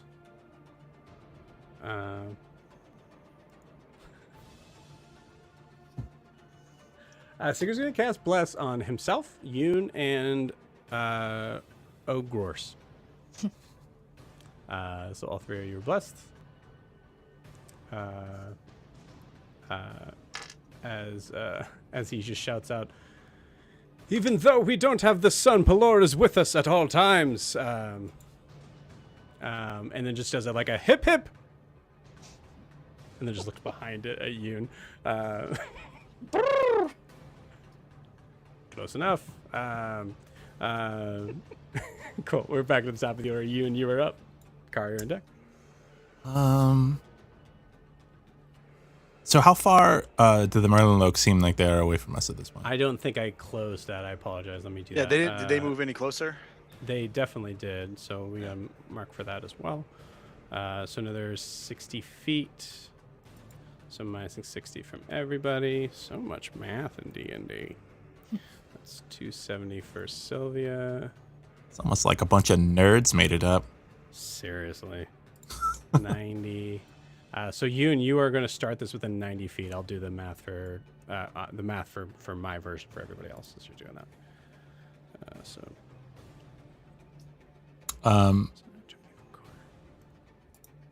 Who's in the back for us?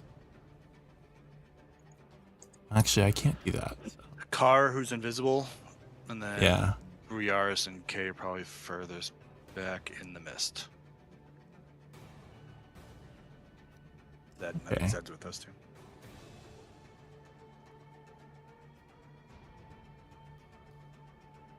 I forgot to carry his movement in that. Is my math right for Ogre being 90 feet away?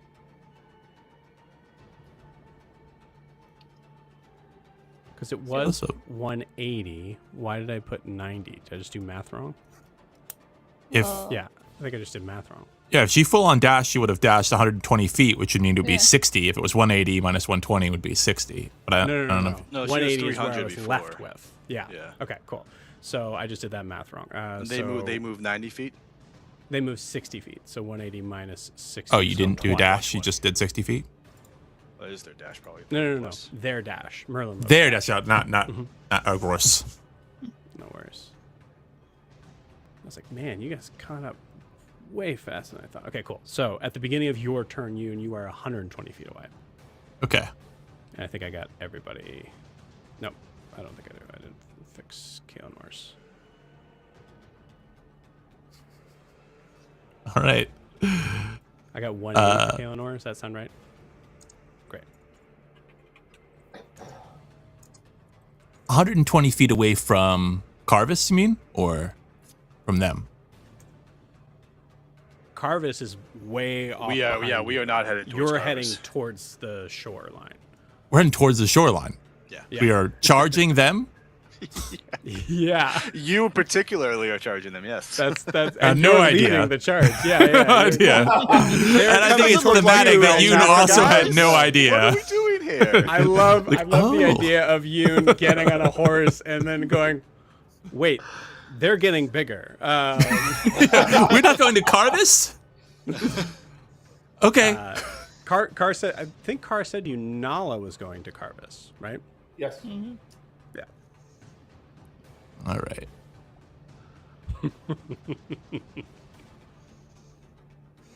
If we're 120 feet away from them, that's within Eldritch Blast range. So I'm going to pick one of them and shoot an Eldritch Blast.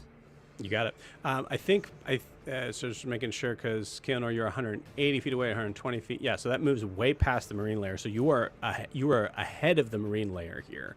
So you Okay. have full vision, which they have full vision of you too. Right. Yeah. Cool. Eldritch Blast. Is there? So I'll tell you. You see two that look like they're carrying long halberds. Three that are looks to be like sword and board, and then 4 archers. Yeah, I'm definitely going to aim for one of the archers. You got it. Great. Okay, so that's a natural 1. Hits. No. Yeah. I technically still have an inspiration, but I'm gonna leave that, and I'll just have a nat 1. I just nat 1 Eldritch Blasted. I love it. Cool. You send it. You send that sailing way over their heads. I think there's just a certain point where there's just a small enough kind of boulder rock that you're having to jump over right when Yoon is casting it. Yoon, you've never really cast a spell from horseback before, I don't think. No, especially not like a warhorse fully riding full speed at something. Yeah. Also the axolotl tendrils Yeah. are also kind of bouncing in your There's face. a lot going on. While hungover, so. Yeah, while hungover. Yeah. Also, I full think Sigurd's like trying to talk to you, like kind of figuring. So what happened back there? I was just wondering if, yeah. Incredible. Sweet. Okay. That is. I assume that is the end of Yoon's turn. Actually, go ahead. I am gonna give. I'm gonna use Fey Gift to give Ogre the help action. I'm gonna use Hospitality. So her next ability check, she gets advantage on, and then also she gets 1d6 plus 2, 4 temporary hit points. Does that stack with the? Did you already have 10 hit points? Yep. Well, because Temporary I'm hit a points don't warhorse, stack. Right, so Well, whatever one was war- more. So, Is it no, 'cause I'm a more, or werewolf. just does it override it? Yeah, time out. because of wild shape, I get the extra 19 points added to that. Would that not stack with the 4? So, hold on. So that's not how that works. You have 19 hit points as a warhorse. Yeah, and then I go back to my 30 when it hits 0. Right, but you also turn back into Ogre. Yeah, that's It's what not the same as That's not temp. the same. Yeah, so it's not the same as temporary hit points. Okay, So I can right just add. now, the way I would view it is that Ogre as a horse has 19 hit points, and then Yoon's temporary hit points would add on top of the 19. Okay.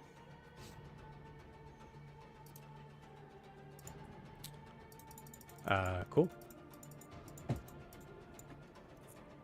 And did you say? Did Yoon say how many hit points that was added? 4. 4. Sweet. Cool. All right. It is Carr and Nala's turn. Carr, now that he's near the side, he will take flight diagonally up and toward the ship, but not directly at it, kind of like this. So he's kind of veering off the party a little bit. That makes sense? Okay, so you're continuing to veer off the party. And over the So we'll tree say, line. so diagonally on that. Okay, cool. So I would say that's going to be, as far as the direction that we're worried about, as far as the amount of feet closing in, would be halved because you're moving diagonally, but you're moving further away. Uh-huh. Are you dashing that movement? No, Okay. I'm not. So 15 feet forward. 15 feet, I guess that way. Right. Ish. For my calculations, it's easier to just think about where you're going forward, and then Right. That's knowing fine. that you are far away. If you want to make those calculations your side, go for it. No, my goal is to stay approximately 50 feet to the side of the party. Gotcha. Once I'm Cool. at their same distance from them. Yeah, will so I be think- the range of most of my spells and abilities. So just to kind of help with the math here on this, because I think you made your full 30 feet to move sideways, Yes. and then 15 on top of that. So yeah, so now you're 45 feet away from the party, and then 265 feet away from whatever's going on. Sounds good. Okay. And I'm not going to use my Bardic Inspiration yet, because I'm not really sure Okay. who's going to need it. So we'll see how things go for a little while. And right now, I'm literally just traveling. Okay. Are you, so you haven't used an action yet unless you're using it to dash. If I dash, is it going to put me closer on their line, or will it put me ahead of them? It's going to still keep you 45 feet away from, Well, that way.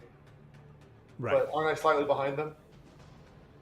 Yes. Yeah, you would give you closer to the line. Yeah. Then I'll be close to the line. Yeah, I'll dash. Since I'm Okay. between- You got it. So that's, instead of 265, that is 235? No, 220. 235. 35. 235. Yeah. Okay.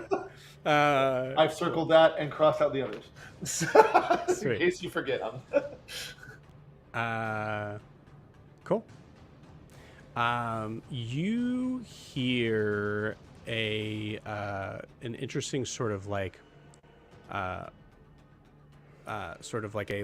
poof, in the air that is kind of like it's loud enough to like you guys kind of hear. It almost sounds like a mini sort of explosion. Car, I think instinctively you turn around and you see there is a you're not in this world, no one knows what a missile is.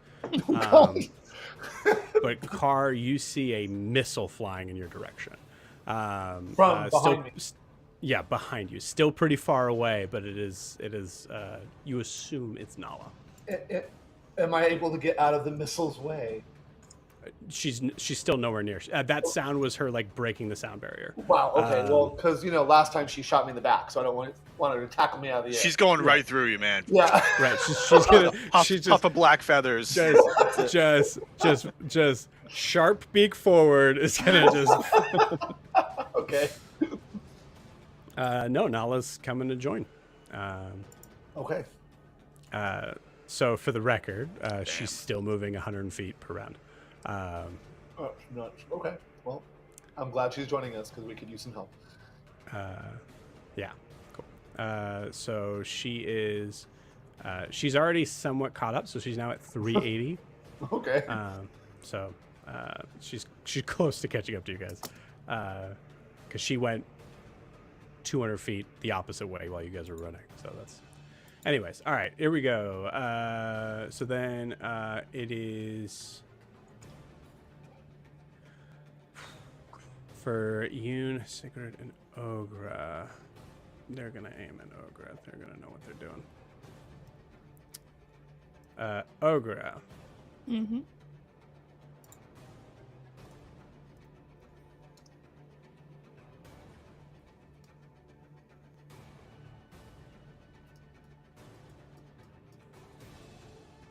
Computer is freaking out. There we go. Oh, it's a ranged spell attack. Never mind. What is your AC right now as a warhorse?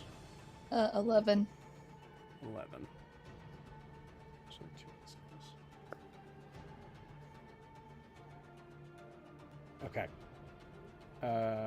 We'll do. It's not gonna matter. Damn. All right. 2 attacks are coming at you, one of which was a nat 20. Okay. Oh, wait. No, yeah, you're ahead of the marine layer. That's, yeah. Okay. So this is the... yeah, you see a ray of light that is kind of like a pure, almost like sickly white, where there's like no representation of any yellow color at all. Jettisoning towards your face. You are sorry, my brain's breaking. You're taking 24 radiant damage, and then Ogra then is back to Ogra. so that's not even all of it from that attack. So that's just the max damage. So 24, 5, 6. You take 34 damage from 1.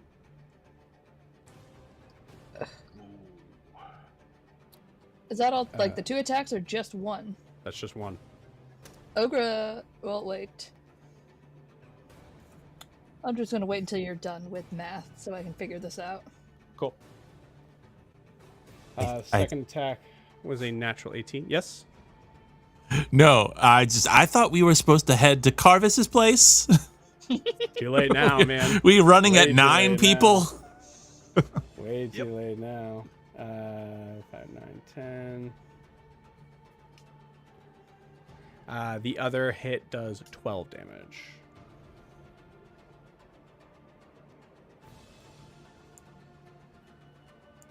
So to simplify, 46 damage in all. 46. Okay. 1 sec.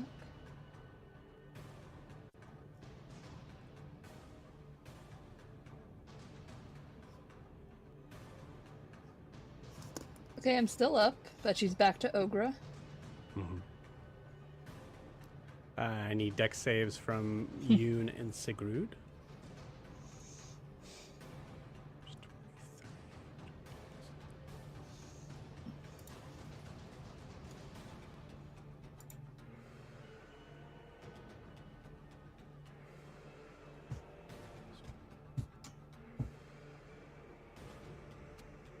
How much damage did I say? 46? 36. Jeez. Yep. Okay. So Ogre is hurting. Mm-hmm. Okay. Yoon, what'd you get? I got an 8. But I do have the ability Fortune from the Many. If I miss with an attack roll or fail a saving row, you can gain a bonus to the roll equal to the number of allies you can see +3. So, but it says if I fail it, so I guess I kind of need to know if I failed it, which I'm guessing I did with an 8. And then I will give, well, it says if you fail it, then you can use it. So if you fail it. Gotcha. So, Yeah. so you're waiting for my answer. Yes, 8 is a fail. Right. Well, then I'll add +3, and if it still fails, it fails. I don't think there's any mechanic that says like you know whether a +3 will succeed. So. Yeah, and I will say with I think the DC would be 10 for this. That makes an 11. Taking. I will say the DC of 10 is to see if you take full damage from getting thrown off a horse. Right. We were riding 120 feet per You're 6 riding seconds. 120 feet miles per hour. You are definitely taking some damage for sure. Cool.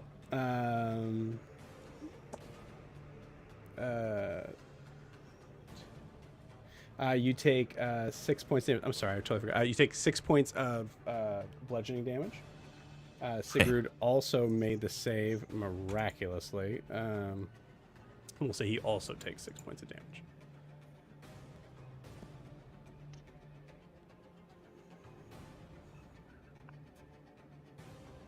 Okay.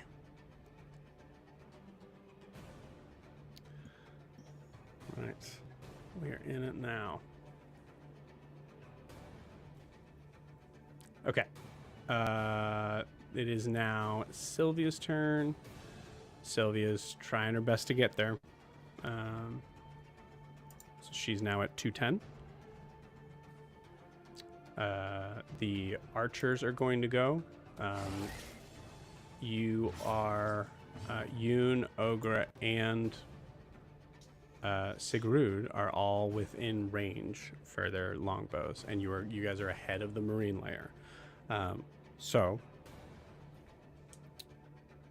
I'm gonna say they do. What else in here? Okay.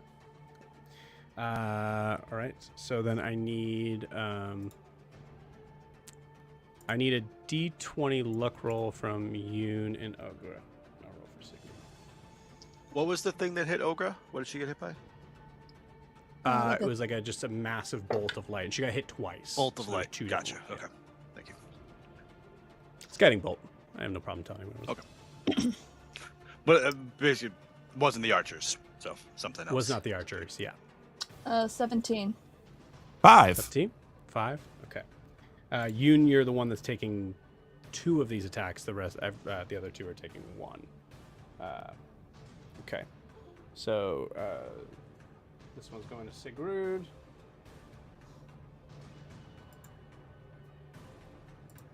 That does not hit. It's a 21 armor class. Ogre, that is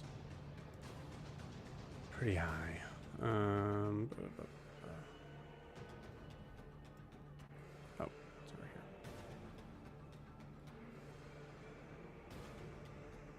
It's a 23 to hit. Yeah, that hits. Okay.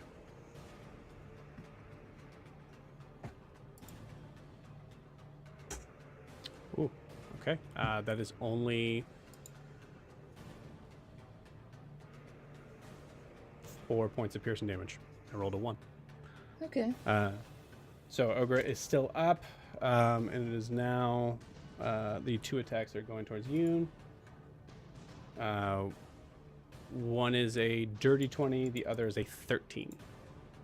Dirty 20 hits. Cool. All right. Okay. Wow. Okay. That is also a 1. So you also only take 4 points of damage. Okay. And then at that point, the Rangers are going to stop moving.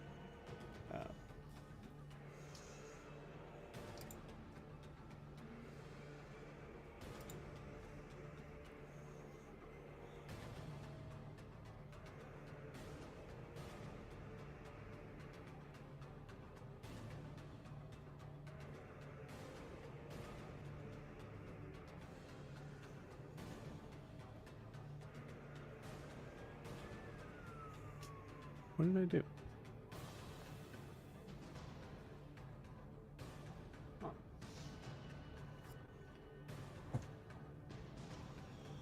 Sorry, gang. Looks like I'm missing an archer. One second. Did it fall under the table?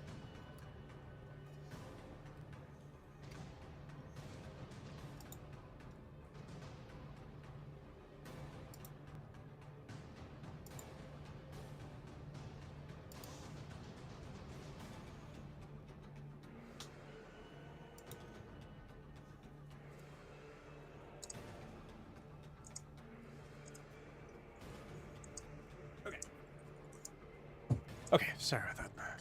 I actually didn't need to set that up just yet, so it's my bad. Cool. All right, it is now Riaris' turn.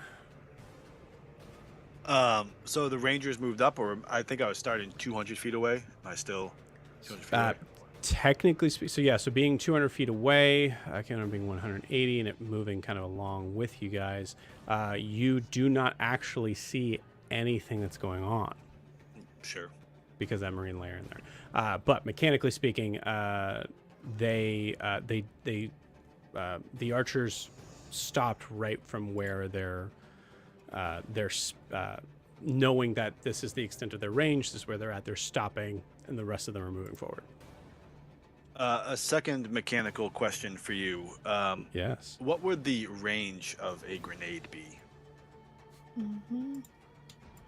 Hold on one second. Oh yeah, you have that in the bag of holding. Feels like something that should be based on your like strength or something, but I don't know if there's a mechanic for that. What is my yeet skill? Well, you're good with throwing shit with your javelins. I'm gonna say just for like a give me a roll to see if you can kind of figure this out. I would allow an athletics check. I would allow a sleight of hand check. I would allow a nature check. I would allow a history check. I'd allow a survival check, honestly. I will go with athletics, thinking of rocks I've thrown in the past to build arm strength, whatever. So I'm holding it up and gathering weight and, feeling that. Cool. 10 plus 7, 17. 17. Awesome. Yeah, cool. You get the feeling that you could throw this thing pretty accurately about 60 feet away. Okay, that's what I thought. All right.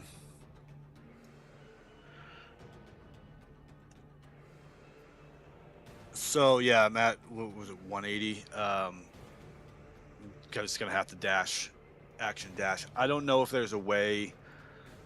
Yeah, I think I'd want to stay by Kaelinor, stay in the mist, knowing I think that Kaelinor's creating the mist, so I wouldn't necessarily want to just charge ahead of it, knowing she's coming up. I don't know how, but I'm dashing. That's my turn. Okay. You got it. So 60 feet? Yep, 60 feet. You got it. All right. Okay. Kaelinor, is your turn. I think I went the wrong direction. What, you were at 200, right? You talking to me? Yeah, Riaris, you were at 200. I right? think I was, or I think you said the Rangers moved up 20 feet, so I think I might have been at 180 until I went up to 120. I started at 200, is what I thought. I don't remember. Sorry.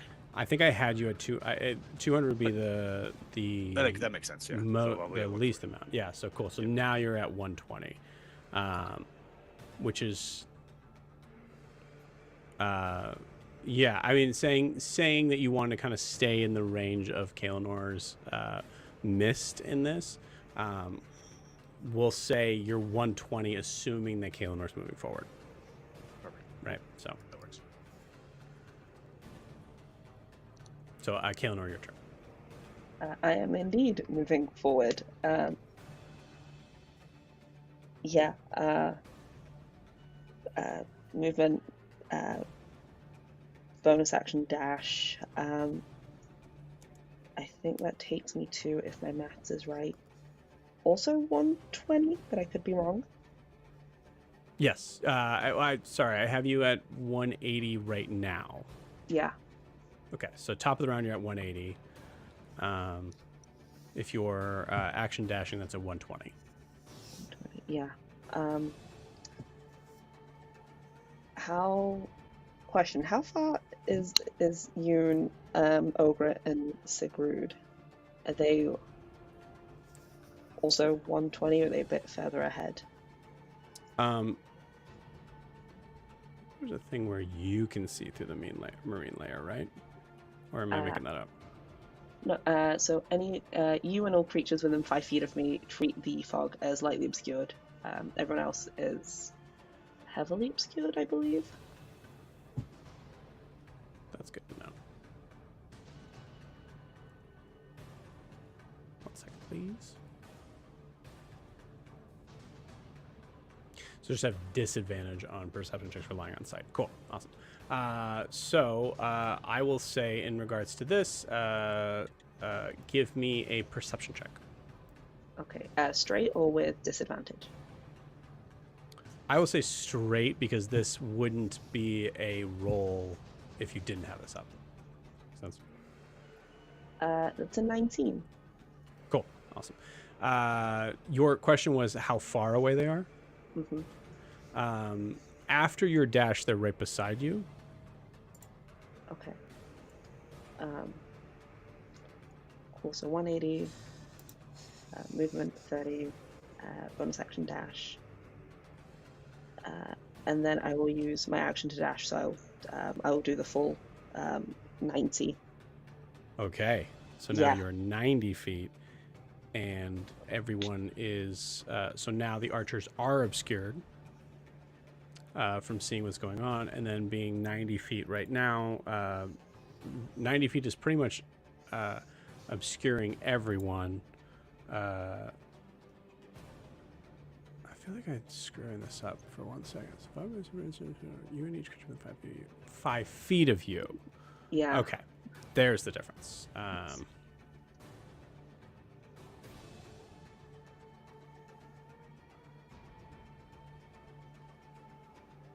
Yeah, that is the funny part about this, that it does not say anything about the other people.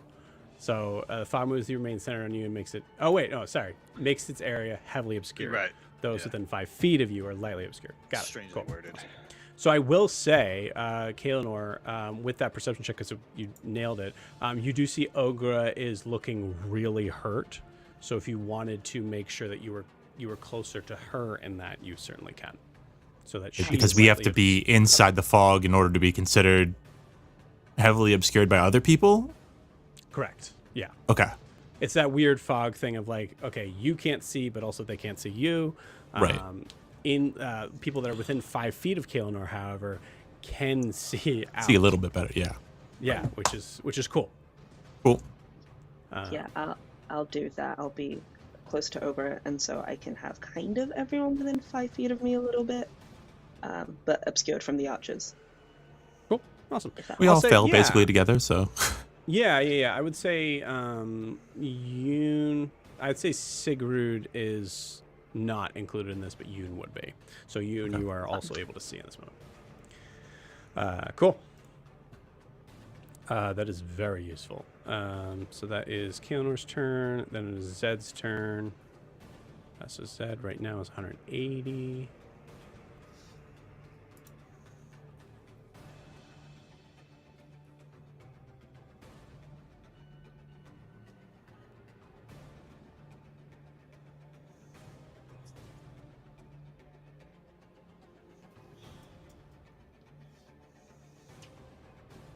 Cool. Zed is going to cast Ebb and Flow. It's going to move at least 30 feet. Get rid of you now.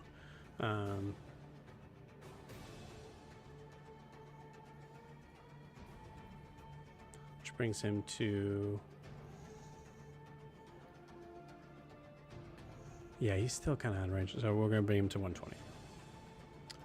So now pretty much everybody's at least 120 feet from each other, except for Kaelinor. Why did I have you mark at 90? Kaelinor, She was gonna go that, then she pulled back. Then you pull back. Okay. Yeah. Cool. Gotcha. Thank you. Okay, so now everybody's within 120 except for Carr, Sylvia, and Nala. Got it. Cool. Sweet. So Zed is now within 120. The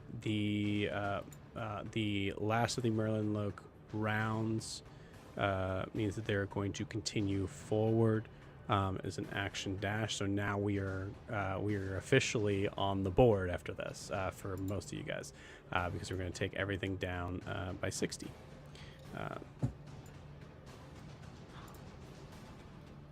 Except for the archers now, because the archers will be hanging back. So 210, 60 is 150. You are 60. Car, you are 185, I think? No, If it's 60, it's 175. 175. I had you at 235? Yes. Okay. Nala's at 320. Then 60. 60. 60. 60 and 60. Okay, cool. I'm going to take this opportunity now at this point as we can now start to present the board. This is a good time to put it here. We're going to take our 10-minute break now. So we will see you all in 10 minutes.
All right.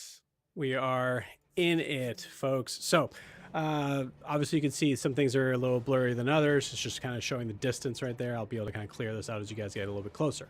But I had to just show, we're going to take this off the board, but I just had to show, and I'll zoom in for you guys, how crazy Sigurd looks on the back of that horse. I really wanted to show that, and then that happened, and oh well. Yeah, so we're there. For the record, as I'm finishing that, we got one round left. Cool, sweet. It is actually Ogre's turn. Okay. And how far away we are from the Merlenloke? Like 60 feet. 60 feet. Okay. First thing Ogre's gonna do. Now, I am going to have you roll a perception check for me. DC's 10. For those that are lightly obscured around here, you're still going to have to roll some sort of check. Perception? Is this for everybody or just over? This is just for those that are actually close to Kalen. Kalen, obviously, you can choose to drop it at any time. And I'm going to say you don't even have to necessarily wait for your turn on that. But in this case, this is actually still helping you out right now. That being said, it's always your choice on that. Yeah, so give me that perception check, Ogre. It was an 11. 11 just makes a DC. So you're like squinting as you're kind of clutching, some wounds on your body. You can make out at least the front line of the Merlenloke that are moving in. Oh. Okay. This may be a bad call, but I'm gonna use it now. Ogre's gonna take out the stick she was given, and she's gonna call the monkey people that she traded it with. Okay, describe how you do it. She starts spinning it around and making it like a rain stick, trying to do like a call. Okay, hold and on. trying to get a connection, like you're looking for a cell phone signal. Going, hello, hello. Oh my Okay. god. So you can see the call Okay, yeah, I would say it does involve your voice. So the Simian Vine transforms your voice into an ethereal echo that carries for miles. You know what? That's not that important. Full on, just rain stick that shit. I love that. Or maybe like one of those like the things that you spin and it makes this like. I love that. That's great. Cool. Sweet. I am going to say you hear a message back. We're doing a little bit of role play on this. You hear a message back in a language that you full on do not understand. Sounds a lot like howls and grunts. Last time it worked when I was speaking Goblin, so I'm just speaking in Goblin. We need help. We're at what's this place called? Sway. So Sway. you're okay. So you're We're in speaking Sway. in Goblin. It worked the first time. It worked the first time. I will say, above board, the guy did say like, "Hey, I just happen to speak Goblin." Okay, you got it. That's all the thing she knows. Yeah, you got it. Well, you know that because he said that for the record. So that's up to you. Do you still choose to speak Goblin? It worked the first time. That's what Ogre would do. Right. Okay. So you're saying that Ogre doesn't remember the part in the conversation where the guy was like, "I just happen to speak Goblin." Okay, I'll speak in common. Okay. All right. Fair enough. Cool. I was gonna say if you want to make that character choice, I fully am behind it. I just would have to roll something on that to whether or not this guy would know Goblin. Common's Cool. common for a reason. That's right. Common is common for a reason. Not to say that everybody knows it, but cool. You hear a response back. "Oh, it must be you. Yes." We need help. We're in Sway by the beach. Do you hate Merlenloke? A lot of people seem to do. They're attacking the city. There's a pause. We'll be right there. Thank you. Shit. Have a good evening. Okay. No response. There's no way. There's no way. But I love it. Yeah, cool. And bonus action, I'm going to do healing word on myself. Cool. Yeah.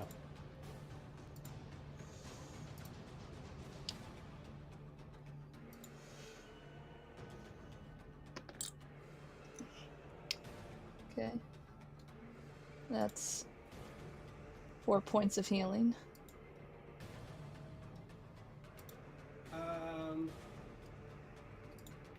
Or wait, no. 6. Okay. Ogre, roll me a d6. 4. 4.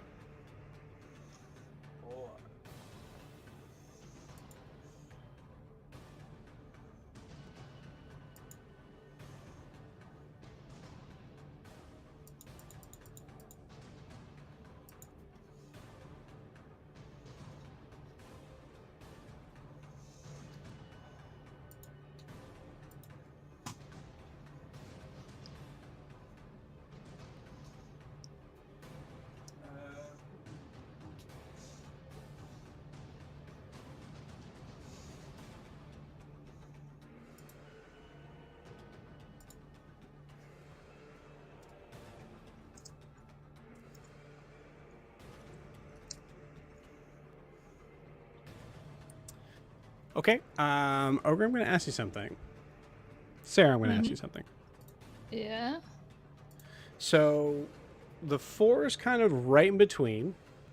So I'm going to ask, do you want 2 or do you want 4? 4 would... 4? 4? Okay. You got it.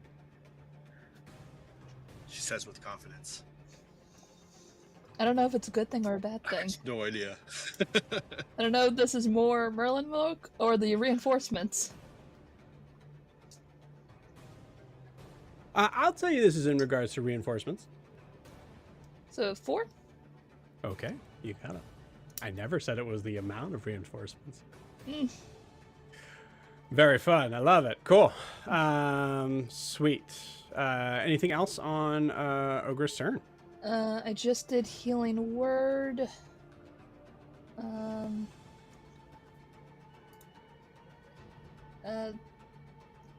That's all I can do in any actions. So yeah, that's gonna end my turn.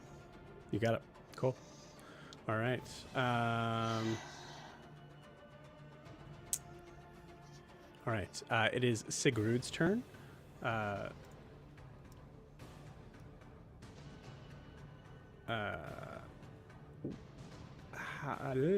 What's your current hit points, Ogre? I'm at an 18. 18. Cool. How much would bring you back to full? Full? That would be 12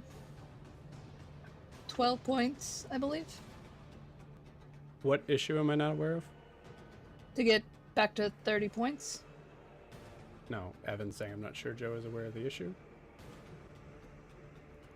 That is video, Oh, isn't it? that Evan can't hear me. Gotcha. Okay. Or that Evan disappeared. Cool. Yeah. Oh. Gotcha. Yeah, ping me on that. Let me fix that. There we go. Welcome back. Did you? Yeah, I did. Okay. Earlier. I guess private message me. I don't know why I didn't get. Yeah, I don't know. Yeah, in the chat for some reason that didn't pop up. Yeah, might have been because you were reading the other messages, so you just said, "Oh, you read that one already." That's exactly So what I'll I private did. message you next time that happens. Yeah, No it's because last battle I wasn't here, so I was set as off stage. Thanks. Right. And actually, we don't have Zed now, so I'm gonna do that real quick. Sorry, gang. If I don't do it now, I'm gonna forget.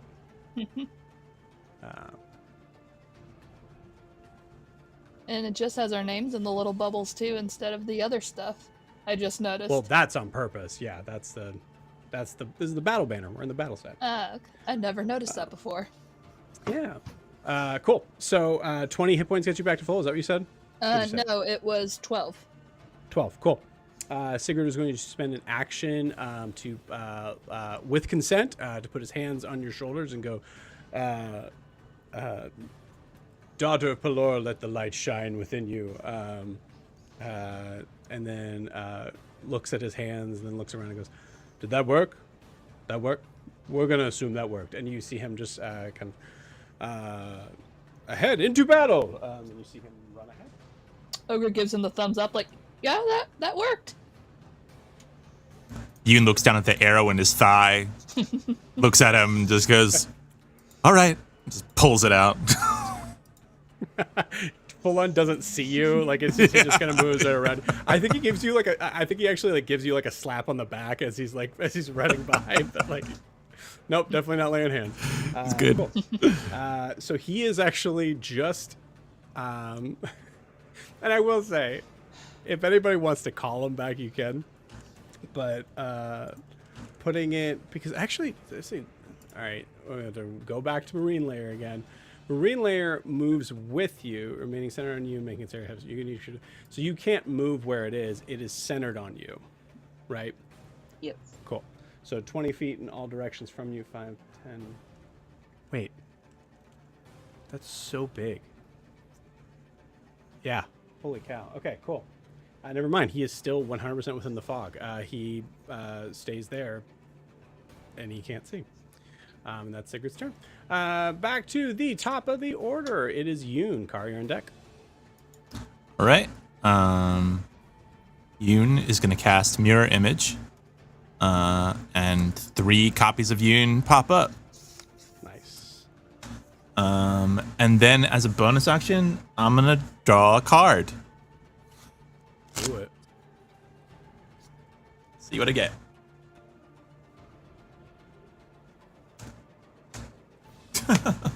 One day I'll catch that. It'll be cool. All right. Let's see here.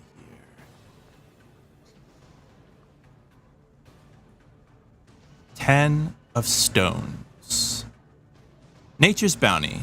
You create a feast for up to 12 creatures within 30 feet. The food provides nourishment and tastes delicious, and anyone who partakes gains temporary hit points equal to your level. A string quartet made of floating instruments also entertains you and your guests. Oh my god.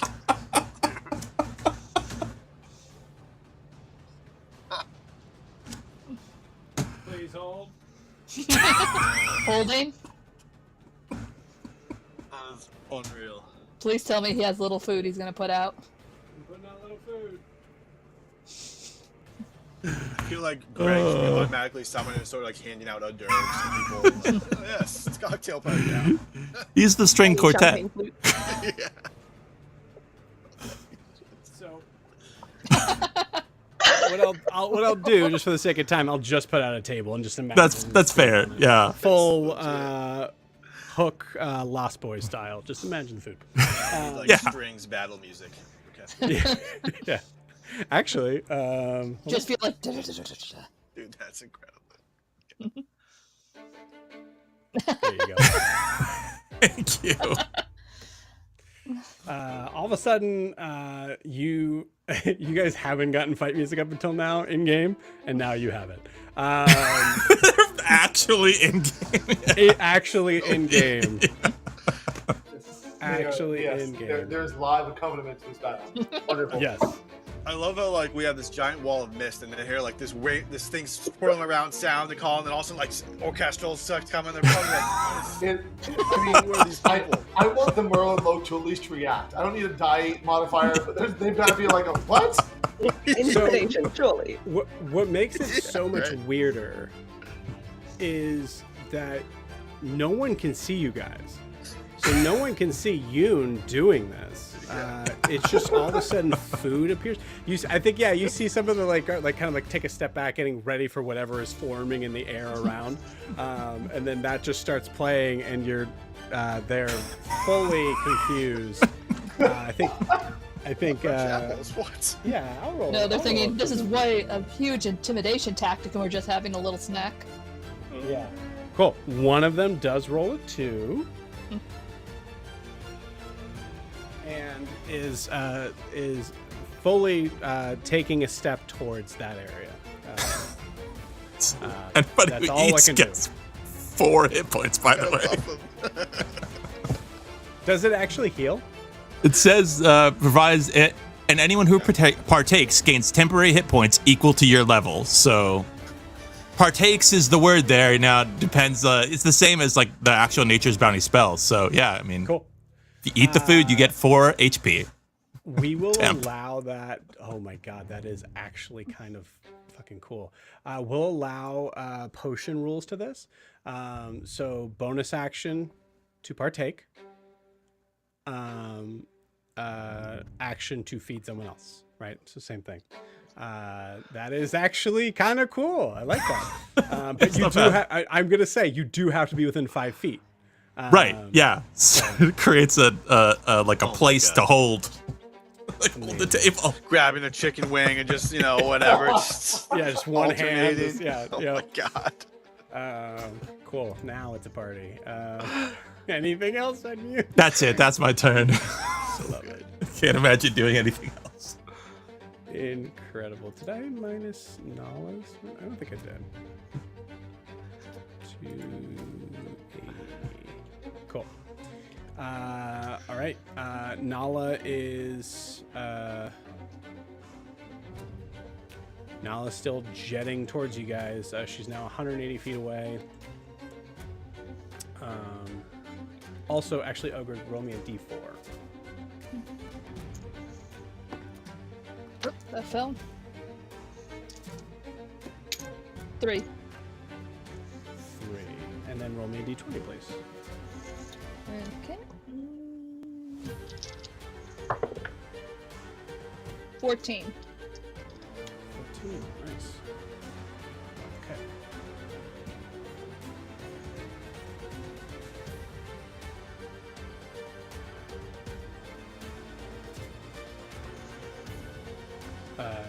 Okay, cool. Yeah, Car, it is your turn. Car, you are 175 feet away.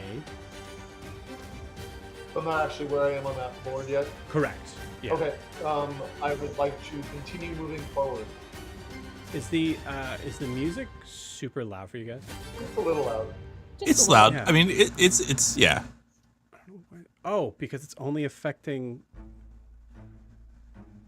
That's not good. Hold on one second, Gig. I was turning the music down, but only for me. Oh, all right.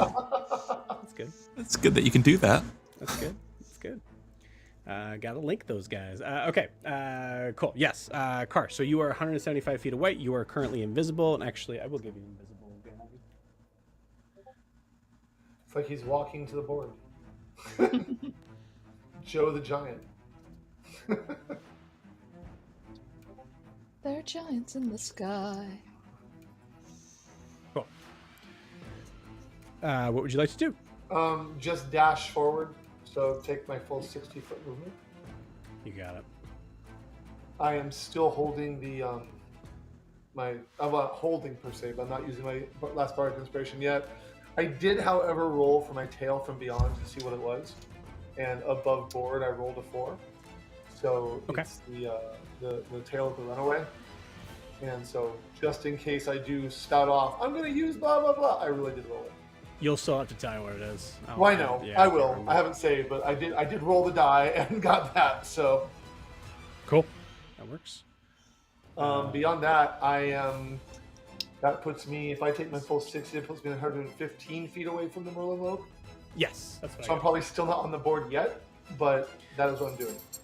Correct. Yep. And when I put you on the board, I'm going to put you kind of behind the house as the like significant of the idea of like the space that you've taken away That's- as well. Perfect. Awesome. Cool. Nala's still jetting across, trying to get there as fast as she possibly can to help you guys out. It is the paladin's turn. So there are 3 different types of Merlenloke here. So the paladins, the archers, and the fighters. The paladins cannot see anything but Sigrud. No, sorry, they can't even see Sigrud. It's 20 feet, right? 20. It would be an 8 square block, so it's, yeah. Good lord, that's crazy. So they're gonna move forward, and then I think they're gonna ready another guiding bolt for whoever they see come out of that. You also hear from one of them, Kaelinor, you hear one of them shout out.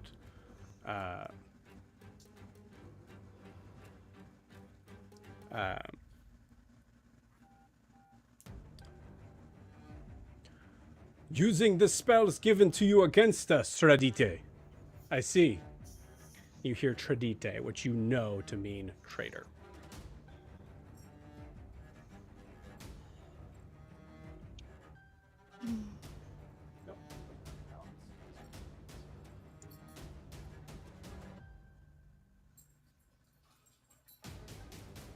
Okay. That is their turn as they are readying an action. As soon as they're readying a guiding bolt, as soon as they see.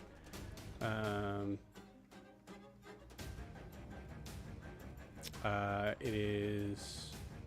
Are we already back at the top of the round? Wow, that's crazy. Okay, cool. Sweet. They're moving fast. Great. It is now Sylvia's turn. Actually, I think that makes it.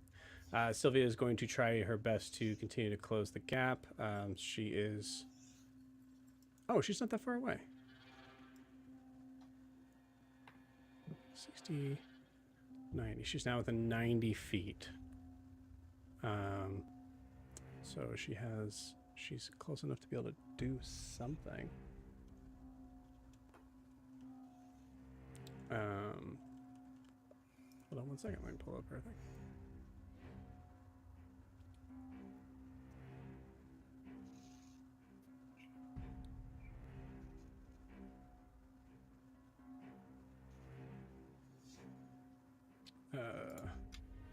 I'm going to say she will be doing something, but I want to make sure that we're not losing time on this. So, Riaris, it is your turn.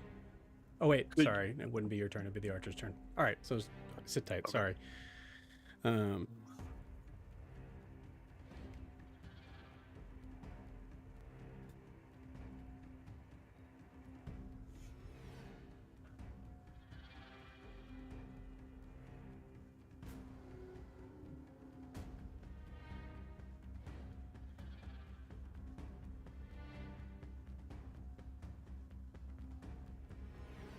Find where I put this.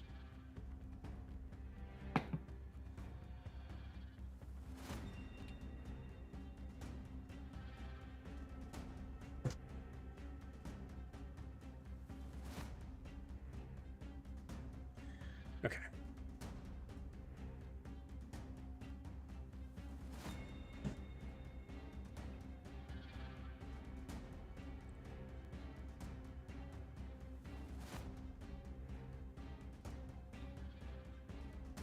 Are you serious? Sorry, game, we lost a light. Give me a second. How far do you be for Bless?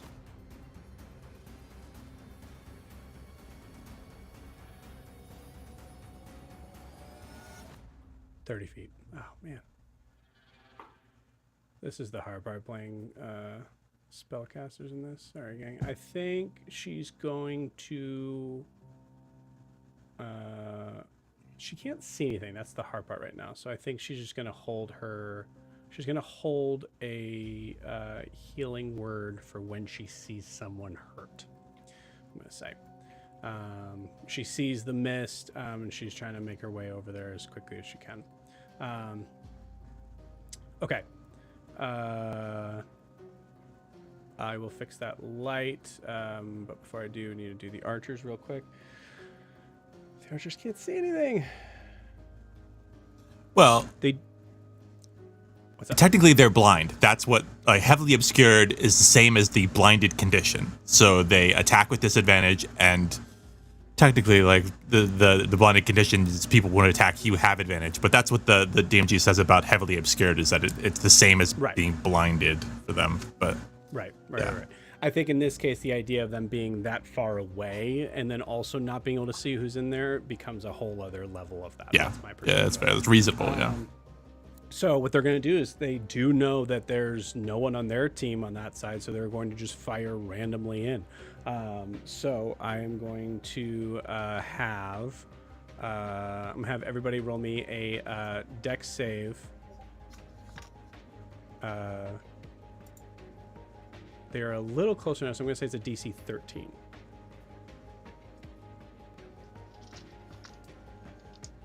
Do you still want Carter to roll? No, Car, you're Okay. nowhere near. Well- Riar's got it. Oh, go ahead. Sorry. No, you're good. So one fail for Ogre. Beginner's luck. Okay, so that's a save automatically. You only need one. Riars. Cool. That will be a natural 1, so that's a fail. Okay. Can't beginner's luck you out of that one. No. Cool. Yoon. I got a Okay. 12, but I'm using fortune from the many to give myself a plus. At least 2 people. So all I need to see is 1 person anyway. So yeah, that'd be enough. Yeah, sweet. Cool. That saves. I couldn't use my advantage that I got later that day, like trying to use a shield to protect him so he could try to reroll. Or that's too shenanigan-y. What are you using? I'm confused. I had a inspiration from the day I have not used yet. If I give it So to you wanna use Riaris, like just try to block the thing with my shield. That. The hard part about that is that it's based on those, like for those to be able to even see anything, Mhm. you can't see Riaris and Riaris can't see you. Okay. Typically in most cases, I get it. yeah, I'm on the fence. I'm gonna say no on that. I get it. Kaelinor. 11. It's a fail. Okay. And then did I roll for Zed? Zed makes it. And then Sigurd. Sigurd also makes it. So with a nat 1, I'm going to say, Riaris, you get not 1, but 2 arrows that go into you. Kaelinor, you get 1, and I think that's it. Right? I think everybody else saved. Cool.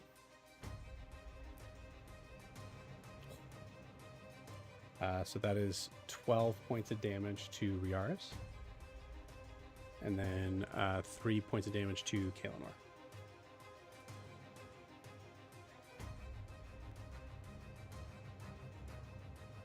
Just trying to make sure I'm not missing anything. Okay, cool. Sweet. Okay, now it's Riaris' turn. All right. Would equipping and throwing a grenade be in action?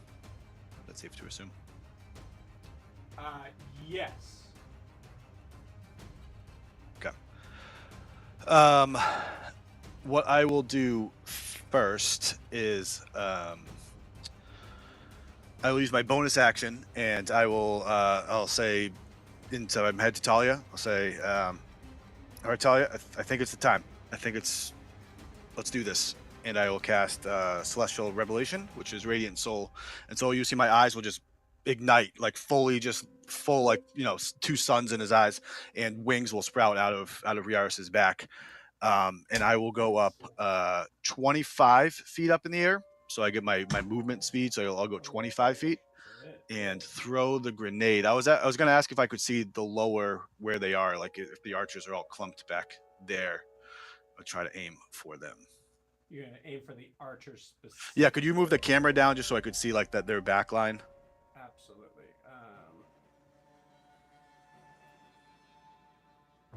Sorry, 1 second. I'm trying to. Yeah, no, take your time. Give you guys more light. I don't know why that keeps dying so quickly. Yeah. Yeah, so if I could like reach that group with the two sword boards and the 4 archers with the grenade, that is where I'd like to aim. Cool. Love it. I am gonna say I think, just to make sure that I state my mistake publicly. I think I said the archers were staying where they were, which meant that they were 8 actually feet. further. Yeah, way further no, than that's that. right. But no, hold on. Yeah. But I did also say that they were closer, so the DC went up on them hitting. So therefore, I'm going to say they took their movement up. So that is actually where they are. Okay. Cool. Yeah. Cool. Sweet. Sorry, what was your question? I don't know. I have a question. I would like to throw the grenade at him. What do I think that's what I'd like to do. That freaking grenade. Sweet.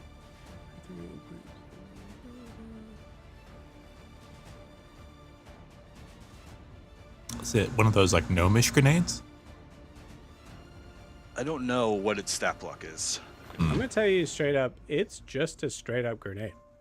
It's just a regular ass grenade. It's just a straight up fragmentation grenade. I'll reflavor it for this setting, but yes, that is what it is. Cool, awesome. So, flying up 25 feet. Are you staying up 25 feet, by the way? I will, after the grenade, I will move 5 feet down to get in back within the mist, the 20-foot. Okay, but you're still going to be flying in that mist? I will still be flying in the mist, yes, I will. Yep. Killer. And probably still visible at some because I am certainly glowing like a lighthouse at the moment. So. No, I think you're still, I mean, the 20 feet, the magical fog. Layer is what it is. Right, It's magical yeah, fog. fair enough. Cool. Please roll me 5d6 while I grab something. Oh. What an insane food appears. Then a glowing angel flies up out of the fog, throws a hand grenade, and goes back. Holy hand down grenade, my into friend. it. Holy hand grenade. Here it is. When they say Oh my you God. can't write this stuff. There's no I way have a they were hand briefed for grenade, this. Dice. Nice. Very cool. It was 5d6? 5d6. 22. Nice. Yes. Rolled pretty good. The holy hand grenade.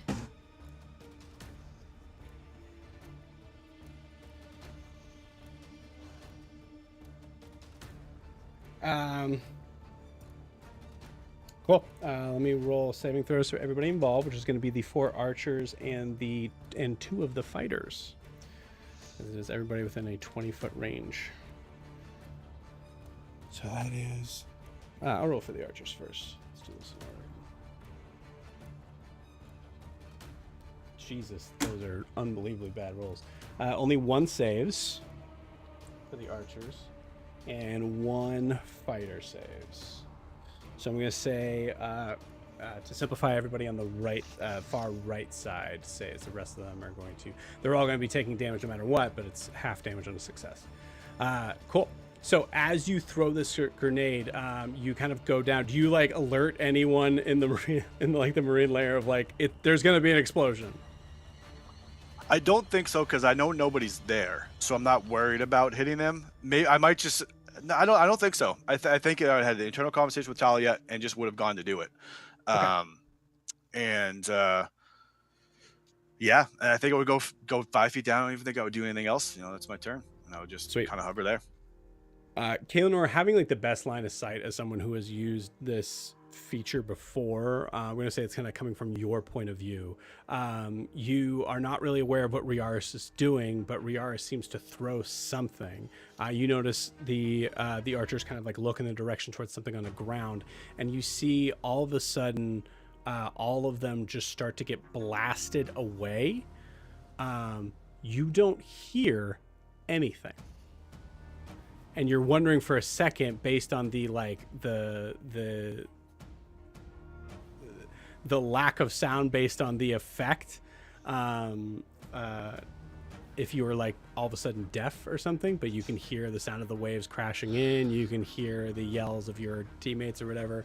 That's going to be the flavor for this. It doesn't make a single sound. please hold. 22 damage, correct? Yes. Sick. Talk about leveling the fucking playing field. All right. Cool.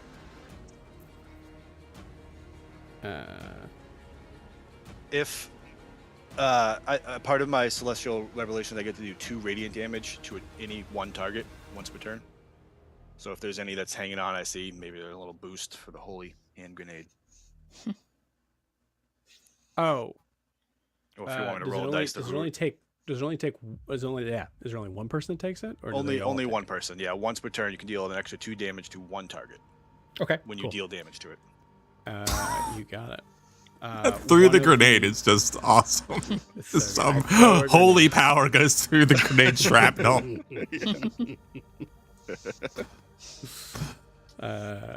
Incredible. Cool. I will say, I mean, both one of the fighters and one of the rangers are taking half this damage. If you wanted to add it to one of them, that's totally fine. Sure. Yeah. I mean, you pick that. Whatever. You pick. You're the one. playing the game. Ranger. We'll One make of it. the rangers. You got it. Rangers have definitely been doing the most damage to you guys. Besides the paladins are actually pretty nasty too. So half of 22 is 11. No one's down.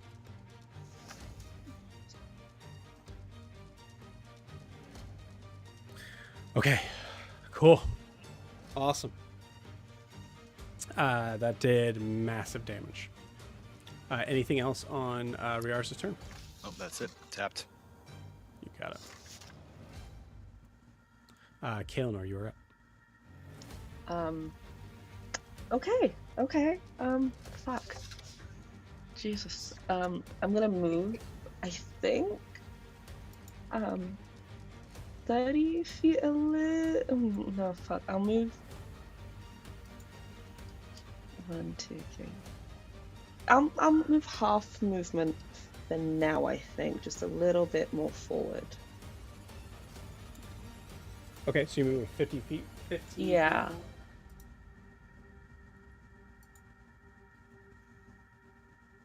Cool.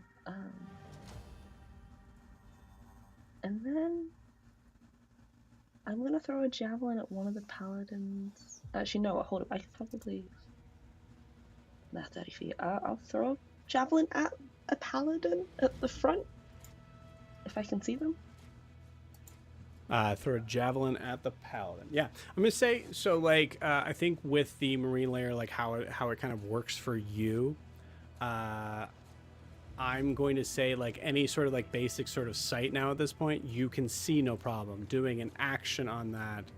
Well, you're doing an action. Yeah, no, you're fine. Go ahead and throw it. The marine layer should be the person that casts it can see through it. I think that makes sense. Yeah, go ahead and roll. Give me an attack roll. And actually, I'm going to say, Kaelinor, give me. Oh, how do I do this? Give me a history check with advantage. Okay. This is an important one. Oh Jesus. In case you want to put some energy into that. Well, I rolled a nat 20 on the fucking javelin. I got- will. Go ahead. And I got a dirty 20 for the history check. Love it. Love it. You know, that's so good. You know that these paladins are pretty stacked as far as like AC goes, which is to tell you straight up that they have an 18 AC. They have plate armor. That's the thing I'm telling you. You know that they can hit really hard, and they know they have some spells. I mean, they're you. So as far as paladins go, they're you. 100%, besides just different weapons. The rangers, you know, are going to have less of an armor class. They're at 16. Man, that music is so loud, gang. I'm so sorry. Is that so crazy loud for you guys? Just me? Okay, I'm going to stop. It's louder than normal, but not crazy loud to me. Okay. All Sweet. So yeah, a little bit easier to hit, and then the fighters themselves have the same plate armor as the other ones. You know that of the three of them, hit point wise, the fighters are actually the hardest ones to take down.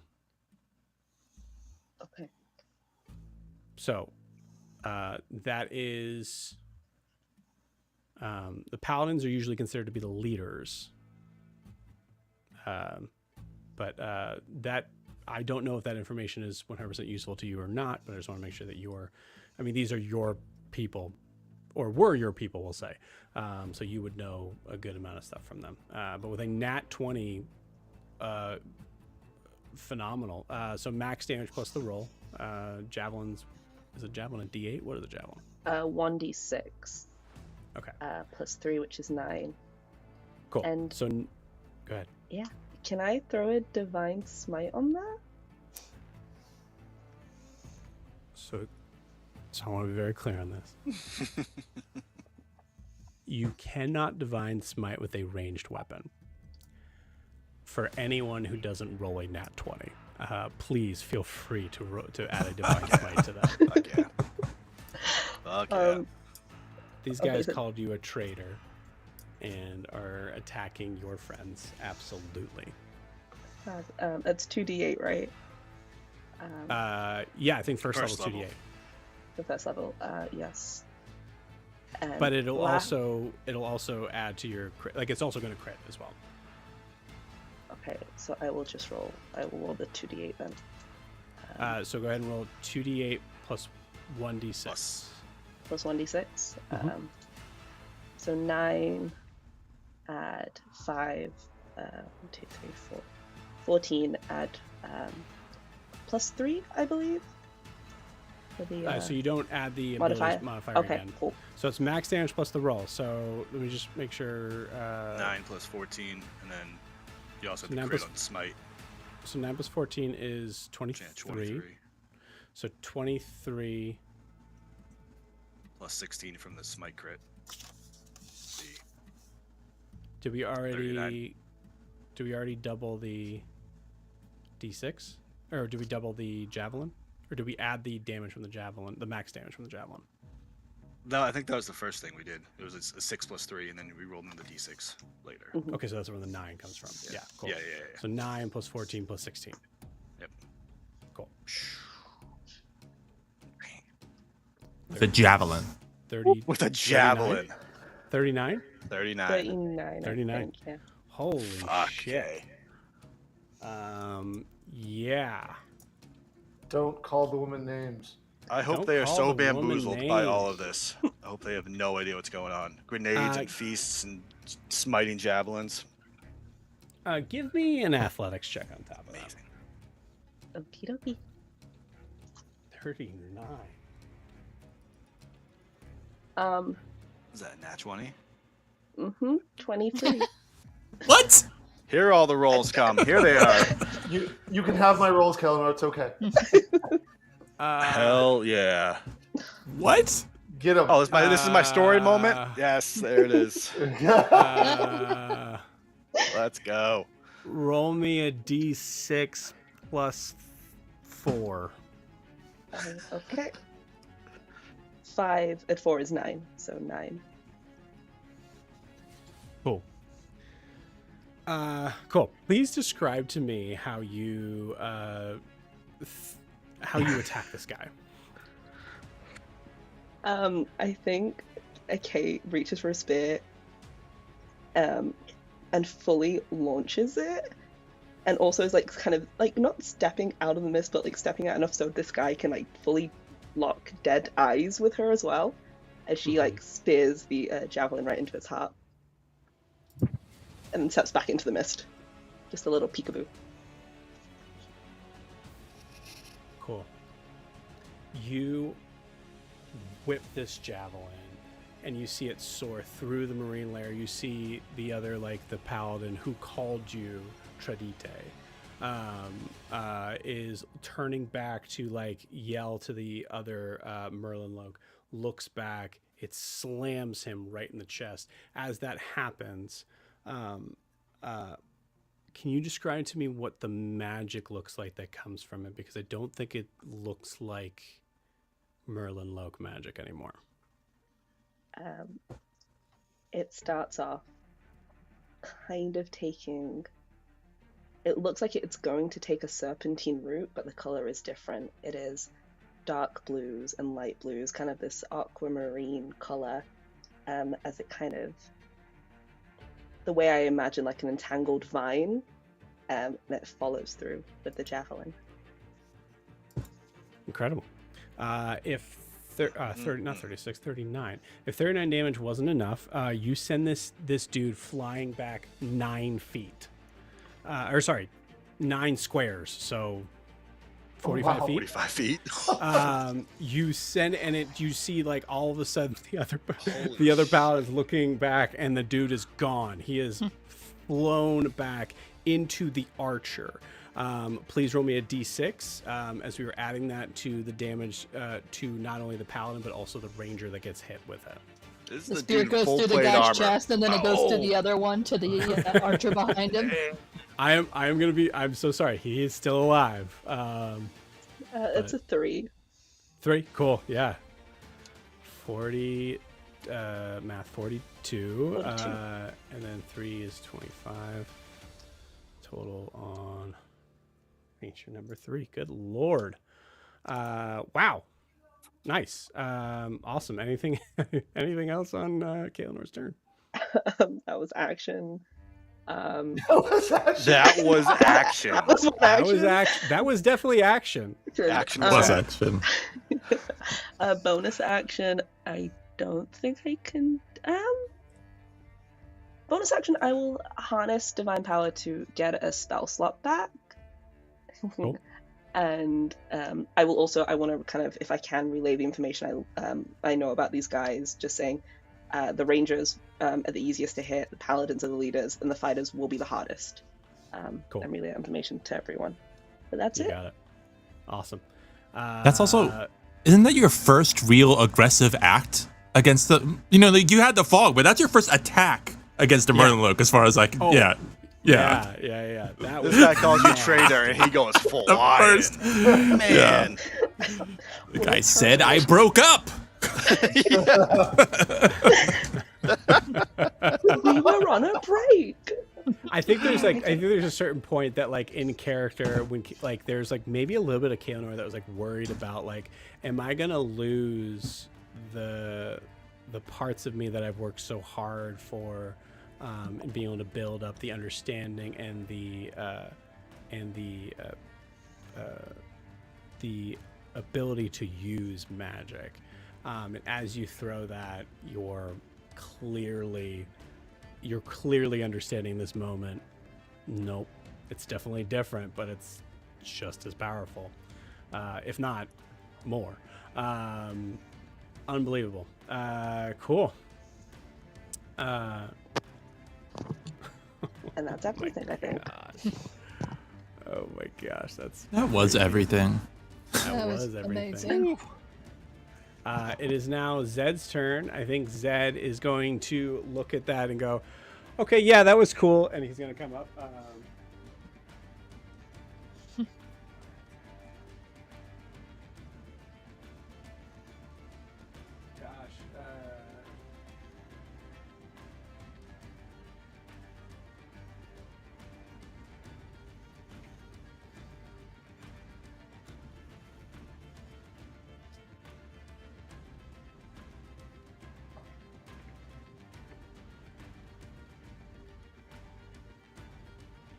Say that puts him out, at least for this. Cool. And he just yells out from there, watch this, as he is going to use the saltwater stalker.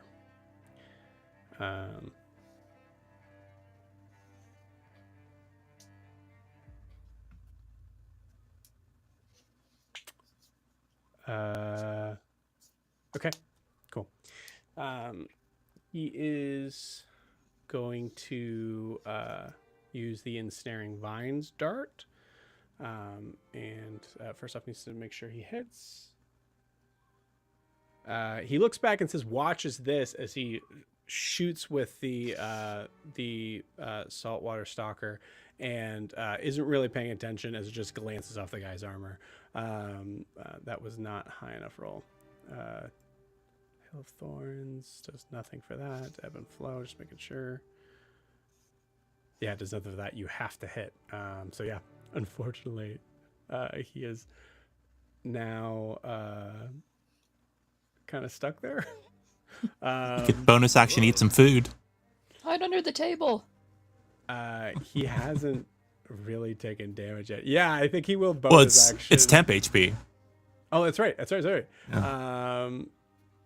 Yeah, that's very Zed.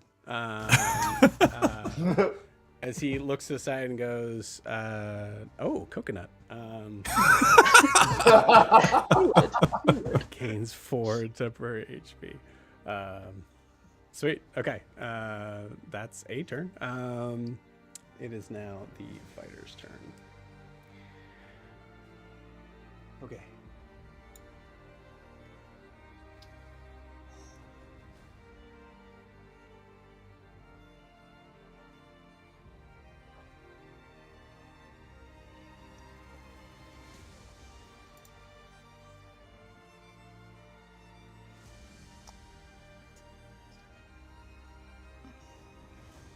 Okay. Two of the Merlenloke fighters are going to go up to Zed to attack him. The other one is going into the mist to look for you, Kaelinor. So, fighter is going to attack Zed. Not a crit, but close. I believe both hit.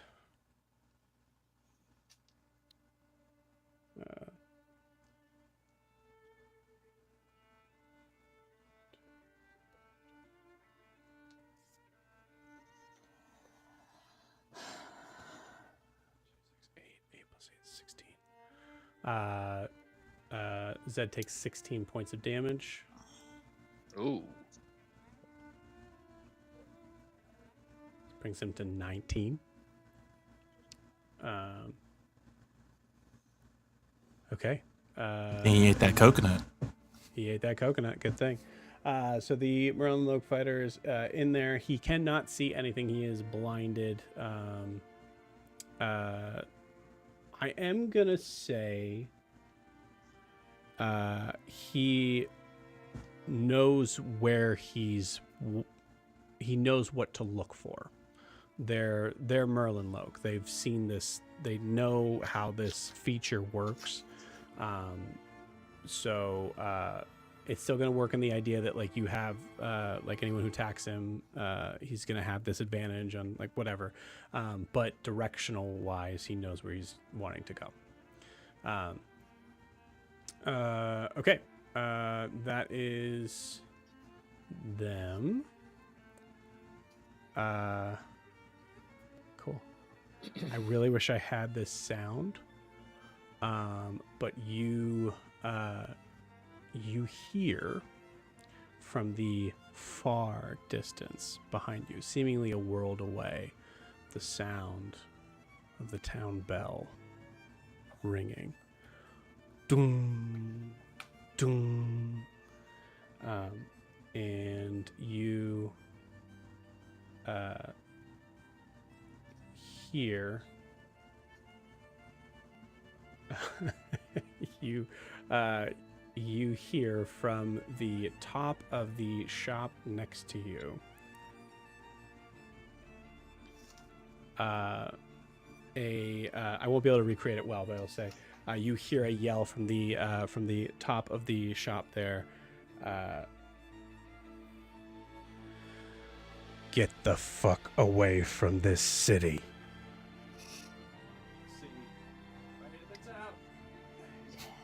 Is our little artificer dwarf friend Carvis. Oh, look at that man.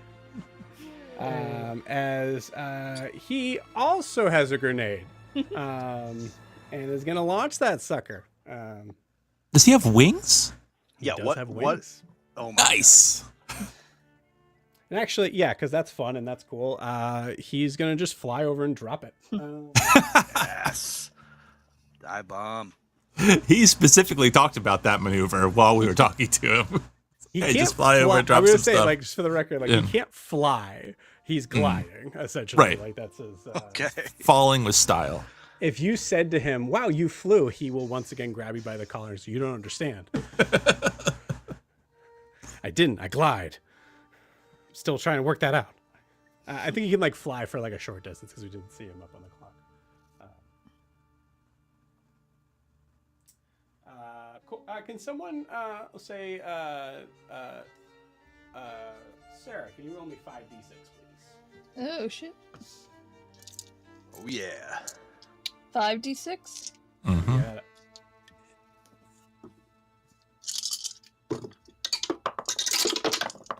Oh, lovely. Love that sound. Okay.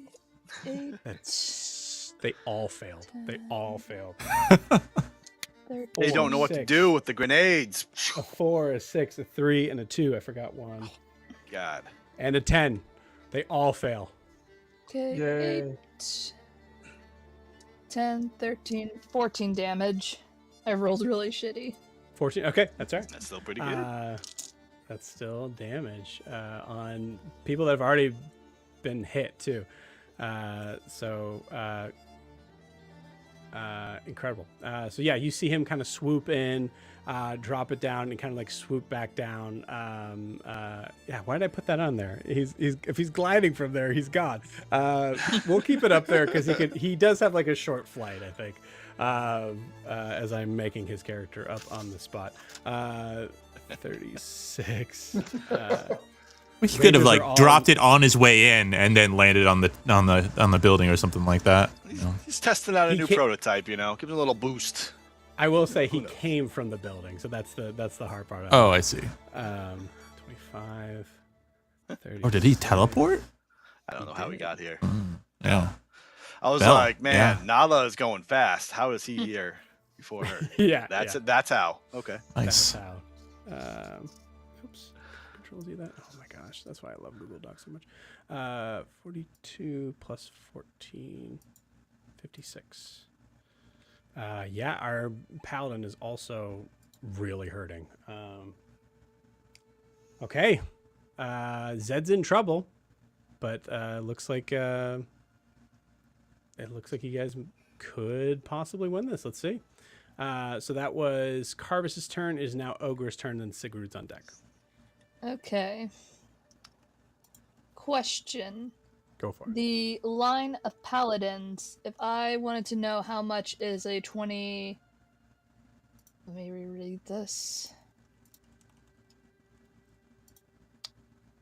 20-foot radius. Could you show me what's that? Yeah. Is it just a straight line or is it like a square? 20-foot radius is a circle. Okay. But, let me see. 20-foot radius.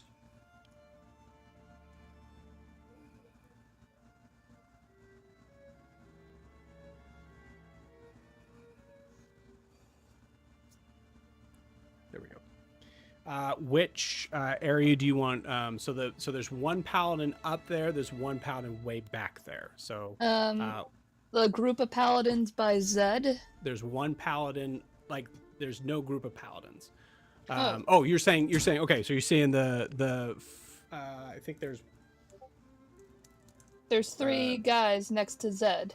right. Remember, they're not all paladins. Okay. So this is a 20-foot radius. Oh shit, that's bigger than I thought it would be. Yep. Oh shit, okay, this is actually gonna work perfectly then. Wonk. That guy's dead. He fell. No. Okay. First thing I want to do, I want to summon Muffins under Zed to get him at least 30 feet in the air. We're On gonna do top of this. Muffins. Okay. This move again. Same thing. You guys haven't trained on this yet, so he's still gonna have to I'm make a just dex gonna save. yell out, reverse falling stone, 2 falling stones. I thought we were calling this the Reverse 2 Valkyrie. falling stones. Like To Zed. Oh my Zed is god. just gonna like ducking back and forth. What?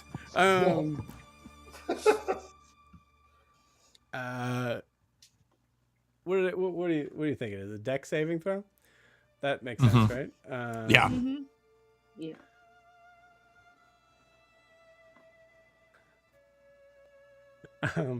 Evan, roll me a d20. Sure. That's a 4. No. All right, baby. That's good news.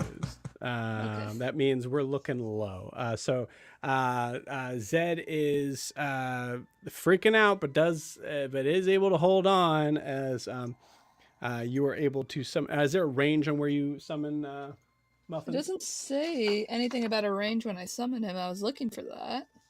Cool. All good. I'll say 30 feet. 5, 10, 15, 20, 25, 30. So I'd say you have to move 5 feet up to do this. I'll do that, yes. Awesome. Let me get a sticky. And then what's Muffin's doing? As soon as he summons, I want him to do it on top, like, get Zed and go up his flying speed 20 feet in the air. Just to hover like a bumblebee, at least off the ground.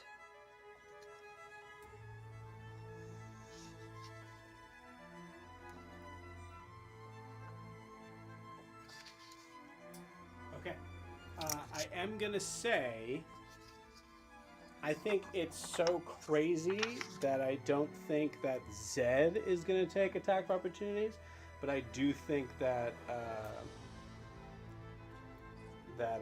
that Muffins will. Okay.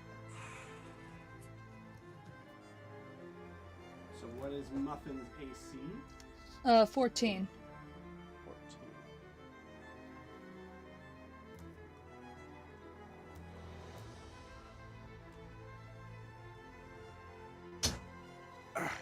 We got Zed on top of Muffins, gang. Too bad he isn't here. I know, right? I can change this light now. You guys get the idea, so you can see a little better. There we go. Geez, that might be too bright.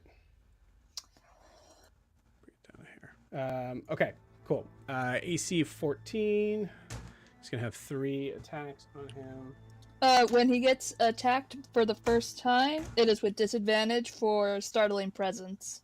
I'm gonna say all 3 attacks on him are disadvantage because of startling presence. Nothing's more startling than what just happened. So many things are happening in these. So many things are Poor guys. So 2 do hit. Mm-hmm. Or no, sorry, 1 hit, 2 misses. Okay. So that is pull up there. So we'll say the fighter hits.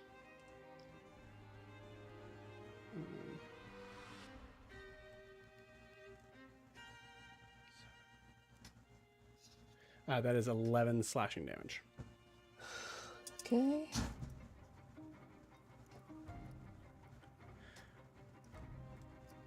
Okay, he's still up. Cool. Okay. And I can still... Summoning him as a full action. I can't have him do his other stuff. So that was Cool. just the bonus action.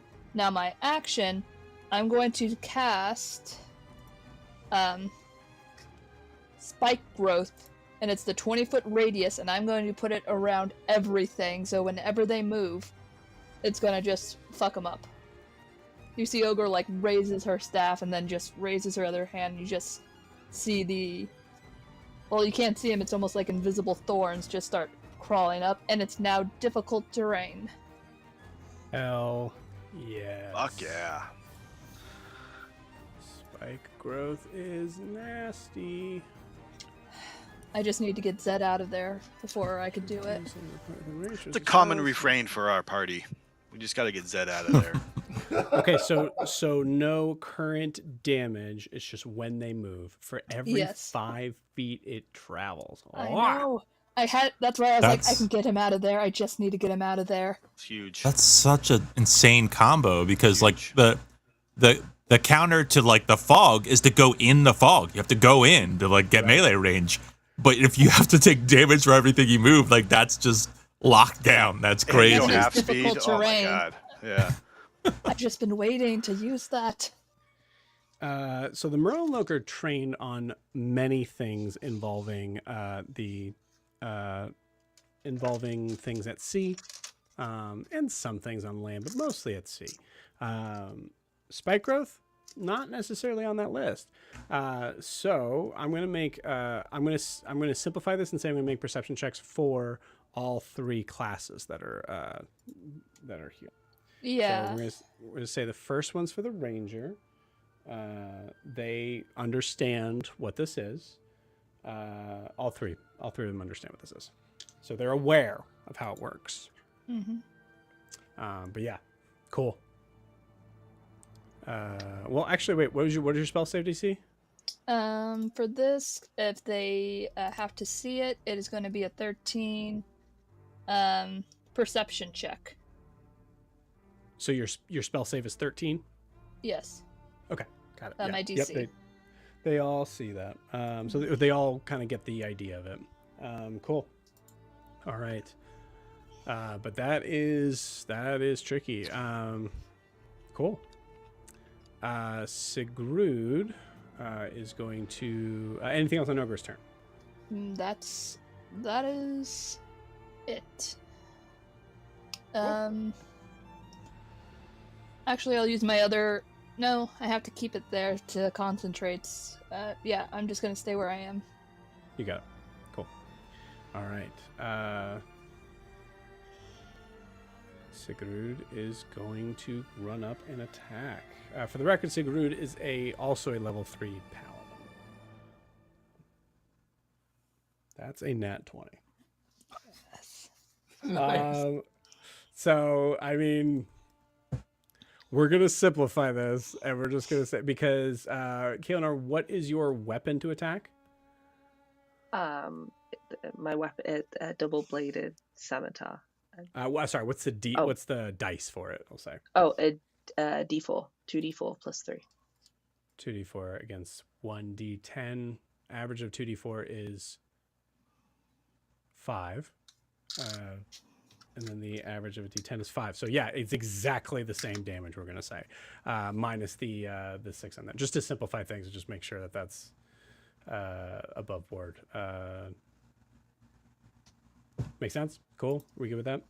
Mm-hmm. Sure. Is he smiting as well? He's also smiting, so that's why I was Right. like, yeah. That makes sense. Cool. So Sigrud does, I think it was 43, and then it was the d6 on top of that, right? Yeah, that sounds right. Yeah. Cool. And this is on. What are the other fighters? Good lord. Okay. Cool. 43. Looking really hurt. Still up. Looking really hurt. These guys have the most hit points. Okay. What a crazy turn of events that is. Sweet. Did we skip car? No, I don't think we did it because we're now back at the top of the order. We're, Yeah. Right. So Yeah. He goes after me, I think. Well, I'm tied to with Nala, so Right. Yeah. Cool. So you and you're up. All right.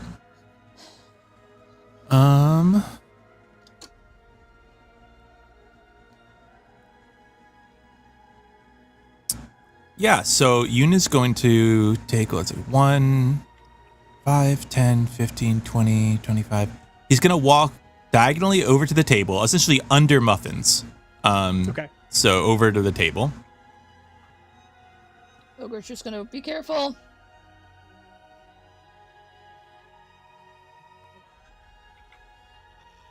Unless you wanted to be in the center of that.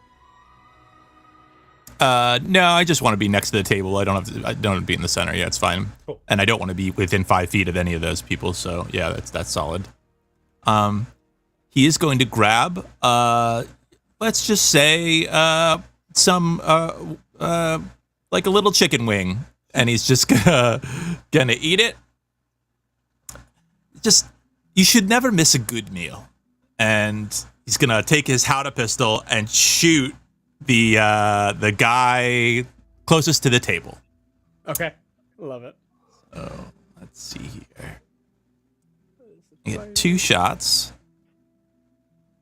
first one is a 24 to hit. And does 10 piercing. Yeah, 24 to hit. Hits. 10 piercing damage. Okay. One The of these second guys one. hasn't taken damage yet, so I'm going to say it's just this one. Yeah. And then the second one is a 23 to hit. That'll hit. And that one is 16 damage. Jeez. What was the damage on the first hit? I think it was just 10. Yeah, 10. 10 on the first one, 16 on the second one. Okay. You can attack twice with this. Yeah, and then it's out of ammo. So that's it. You can either attack twice, or you can attack once in a bonus action, attack a second person with a different person, or you can attack the same person twice just by pulling both triggers. And then you can't reload it. Okay. I think I understand. So,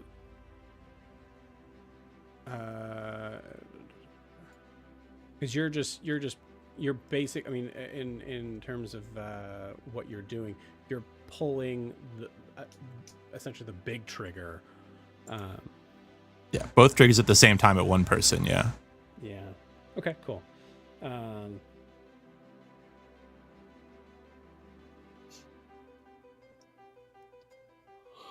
And fire both barrels at the same turn. So I think you don't have to roll to see if you hit on both of them. That makes sense. If you're firing, both of them at the same time, one person, then they just hit, and you just roll damage for both of them. Yep. Okay. Yeah, so that was the only thing I was... cool. Awesome. Went from not taking anything to taking significant damage. I will say, because I said that in the middle of what we were doing, do you want to... you would notice that he doesn't seem to be hurt at all. Do you want to aim at the one that seems to be the most hurt? Yeah. I think that's, I can use a little bit of strategy. I think that makes some sense. This was truly just because I screwed up and didn't tell you until that moment. Yeah. Cool. Awesome. Yoon, how do you want to do this? Yeah, so with one hand, he's just like eating a chicken wing. The other, he points this huge pistol with two huge barrels, just kind of not even really looking, just kind of looking off to the side, pulls it. You hear this enormous concussive blast as both barrels explode, and the guy just both of them just thunk straight in his chest, and he just gets knocked back and on the ground, and he's dead. Incredible. Love it. Yep. Okay. One down. And a lot of people hurt. Amazing. Anything else on Yoon's turn? No, that's it. The other thing is, just keep in mind, I also have the mirror image up. So there's 4 Yoons. Sweet. Got it. Sweet. Car, you were up. If it matters, Nala should go first. I don't think it's going to matter because she has to action Her dash. speed, I thought maybe it might. So I will. So she's 80 feet away. So you guys are definitely hearing her, but I don't think she has any bonus action spells right now. She's so close. Well, I will continue to dash, which will put me at 115. So I don't even think I'm on the map yet.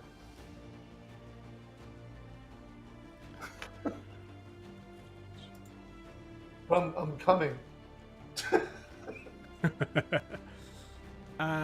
Yeah, I think she'll, you know what? She is not sure where things are at, so she is going to, on a final blast, like of an extra sort of like almost like this rocketing sort of sound,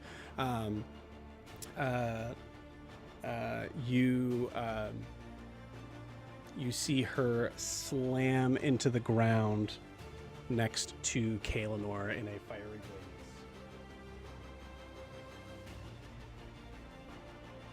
blaze. Nice. As she has taken Step of the Wind as a bonus action to dash.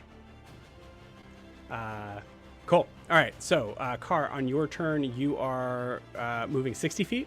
Yes.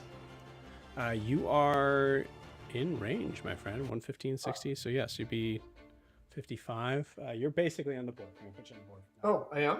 Ooh, wait, you are. I thought I had another round. Okay.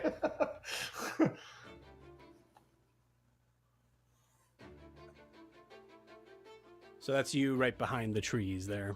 Okay. Now that's your action to dash, so you still have a bonus action, right? Right. Well then, one moment. Pause just for a moment. You're good. Yeah. I thought I had 2 rounds, not 1. I will give my last bardic inspiration to Kaelinor. I believe she's in range. Absolutely. 60. Yeah. It looks like 60 feet. It looks like I can see her kind of around the corner. Mhm. So a spirit comes flying around the building, whispers words of encouragement. Even they've come to know that my spirits are not always scary when they are helping them. They're scary to the people I don't like. And that right now, that's my bonus action. The only other thing I have is a possible reaction, but I will hold that in case there's something I can do with it. So when you use your, you're like looking around now that you've kind of like finally kind of gotten to that spot there, and you're kind of gliding on the ground, Right. And you look over and you see Kaelinor. All of a sudden, you see a blaze of fire behind, like almost looking like it's behind Kaelinor. As you see like Kaelinor standing next to and is looking at a figure to her left that you can't see. So as you do that bardic inspiration, you notice that. Okay. You can assume, obviously, but yeah. Yeah, I'm assuming it's Noah. You got it. Cool. Ogre, roll me a perception check.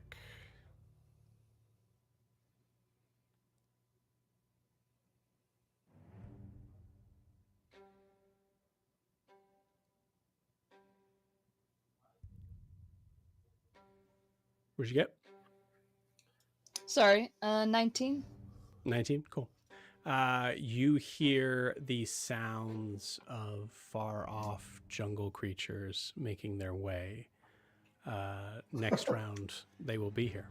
Good. Cool. Fly! Fly, my pretties! And also get ready because you're going to be able to control them.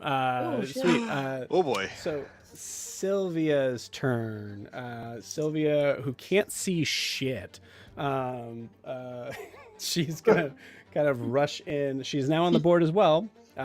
Also keep in mind, gang, a couple of these, especially for viewers at home, a couple of these minis are in work in progress. Sylvia is one of them. But,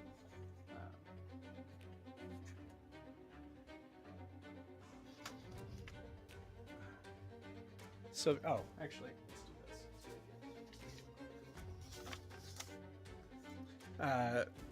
Kaelinor, you see in through the mist a form of Sylvia comes up, and it just like comes up right beside you. Just goes, what are we doing? I can't see shit in this. Oh shit, my bad. It'll be gone in a second or two. Are you okay? Surprise. Fine. I think I'm fine. I don't know how everyone else is. Not good. They're okay. They're fine, I think. Okay, give me a second. I'll get out there. As she has made her full movement to be able to get to this as action dash as well. She just look at you as saying you're okay, as if there's anything she can do for a bonus action, but she doesn't have any bonus action stuff to do besides that. Okay. Just looking at the thing here. Almost everyone's here. Sweet. That is Sylvia's turn. The archers are going to go. The archer that got knocked down is going to stand up. And they do recognize what this is, so they're going to stay where they are. But they are trained well on understanding which dominoes would affect which things. So what they can see is a giant Hundun in the air. They're going to shoot at Muffins.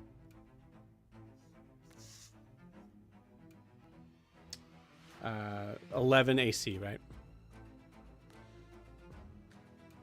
Since this is the archer's first time attacking, does startling presence affect them? Because it says when the hostile creature makes an attack against it for the first time. Yeah. I don't know if that's as a group or as individuals. I'll allow it. I think it still kind of works in the idea of like I don't know what to aim for. So yeah, okay, cool. So all these would be with disadvantage. That is going to still hit with a 13 on the first one. Mm-hmm. Second one's going to hit with a natural 16. The third one, oh wait, disadvantage 4.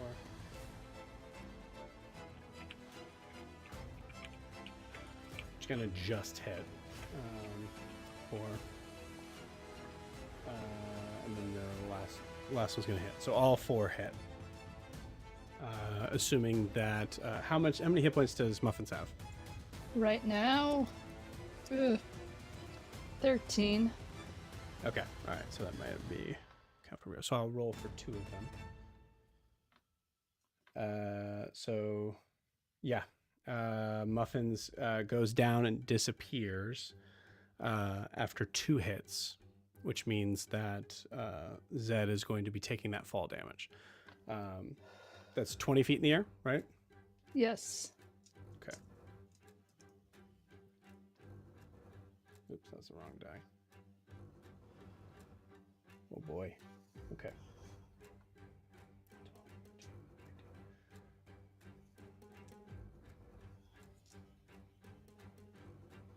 Zed takes 19 points of fall damage,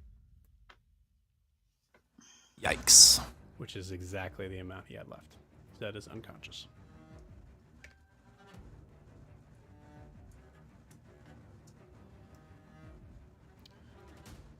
Okay.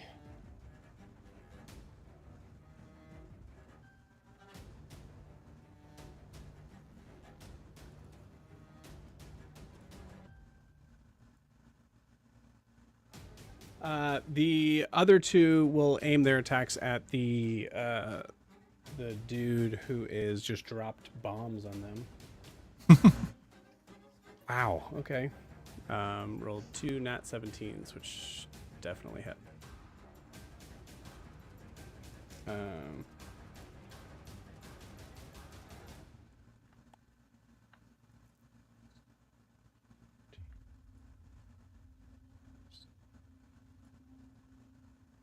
22 points of damage on Carvis.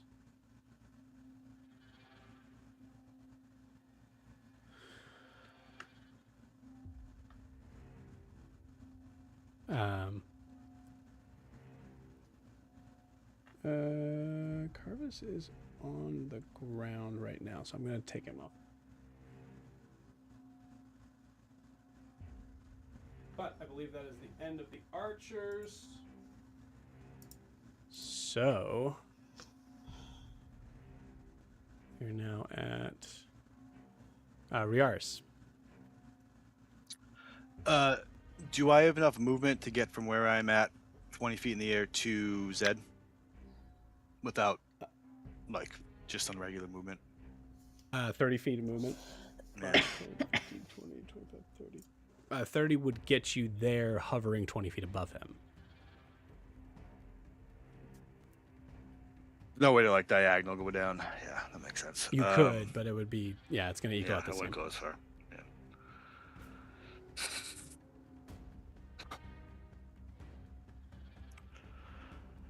Well, that is not ideal, but Right? I Yeah. will. Forgetting how physics works.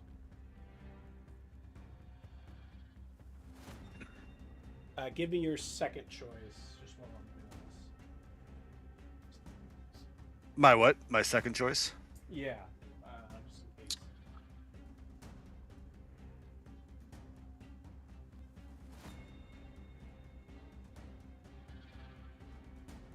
No, you can get there. I'm sorry. Forgot how Cool. diagonals work. You just make it. Sweet. Okay. I will first use bait and switch on Zed to swap places with him. Okay, you got it. I'll roll a d6. And that's a 6. So I will give I'll give Zed 6 more armor until the start of my next turn. Okay. You got it. Then I will use healing hands. Use my action to use healing hands on him. I'll kind of as I'm kind of baiting, switching, moving him behind me. I'll kind of pump that into his Nice. shoulders a little bit as well, and that gives him 4 hit points. And then I will action surge and turn around towards the most damaged soldier in front of me. Yeah. And just say, I think it's about time you leave, and make an attack at him. Hell yeah. Go for it. That's a 4. I'm going to use I have an inspiration, so I'm going to use my inspiration on that to reroll to a 19. So that's a 26 to hit.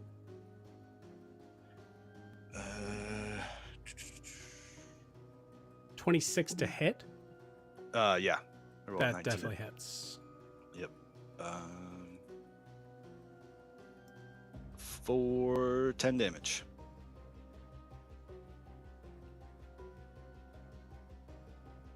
Okay, cool. That is on 46. 10 plus 2 more radiant damage too. I'll put that into that. Forgetting I was doing that. And yeah, that's it. That will be my turn. Okay, you got it. Definitely looking hurt. These guys are pretty stacked up on being hurt for the most part. You've spread the damage around pretty evenly. There's only one fighter and one paladin that hasn't taken any damage yet. Cool. All right, Kaelinor, you're up. Zed, you're on deck.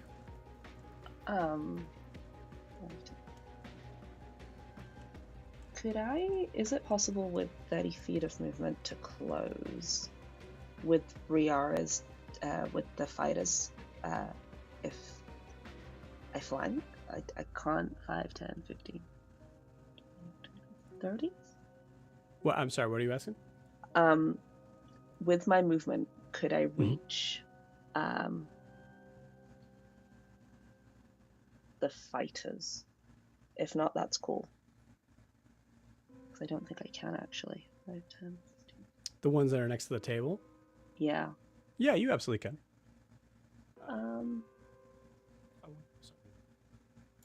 She wouldn't get hit with the spike growth, would she? Mm-hmm. I don't think it's that far up, is it? I tried to put it as close to us as possible, so that way. Yeah, it was kind of like right there on the line. Okay. Sorry, gang. Cool. I'm just gonna double check the marine layer thing because I might drop it. Because I think they can also see now because I'm within 5 feet of them. Mm-hmm.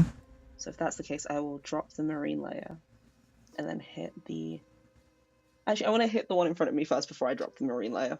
Okay. Because I am scared. You know? You have advantage. No, wait. You don't have advantage because you're 5 feet because that's so that they can see. Mm-hmm. Yeah, I don't hit. That's a nat 1. You look into the face of one of the Merlenloke that you were attacking. Did you specifically want to attack the paladin or fighter? Paladin. Good. Yeah. That helps a lot more for the RP of what this is. You look as you like slam your blade into the halberd of a paladin that you remember training with. As you look into the face, and you can see that there's a hardened look that he knew who he was going up against. But there's just a moment, Kaelinor, you like. I think there's a point of like, if there was someone you could save or convince. You remember like instances where you were having conversations with them, and now you're trying to attack to kill. And there's just a moment that you kind of clash with them, and you recognize this is going to be a lot harder than you thought. Cool, great. Yeah, the marine laser's gonna. Fuck no, there's no point in having it up because they still couldn't see me. Like I should. I was gonna hide in it, but that's pointless. Is there anything else I can do? No, I guess I dropped the marine layer. Okay. Yeah, and that's You got it. everything. All right. Cool. It is Zed's turn. Zed is going to get up. Dust himself off, look around, try to get his surroundings, and is going to jump up on the table 5, 10, 15, and is going to continue fighting because I just think that's what It's funny. I imagine saying like Riaris would be like, Zed, get out if you're back away, and then Zed would run on the table like that. Yep. Is Yep. exactly what I would expect. I was just I'm not about to go to get to gonna him. miss this. Goes to attack the paladin, and I would say in that moment of like catching is right when Zed is able to like get him right in the neck. So that does do damage. It does 6 damage. Come on. There we go. Cool. And I'm going to say he will use the Venomous Serpent Dart for this. So con saving throw. 15 breaks it. Okay, still takes the extra damage. So that is 6 damage plus the 2d4. 1, 2, 3. It's 9 points of damage on the paladin.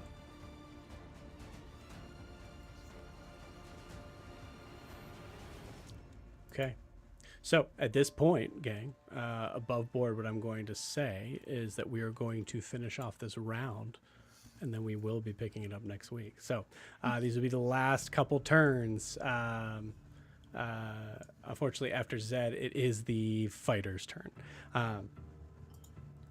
So the fighters now having a target in front of them, 2 targets in front of them, is going to attack the 2 targets. Actually, no, they know who's in their mind. They have an idea of who's the most dangerous one. Actually, especially seeing what Kaelinor just did, they're both going to attack Kaelinor. I'm so nice. You're so nice. You were nice to them, and then now you're. I feel slighted. Enemy. You're way back there. 19 to hit on the lowest to hit. Yeah. Cool. All right.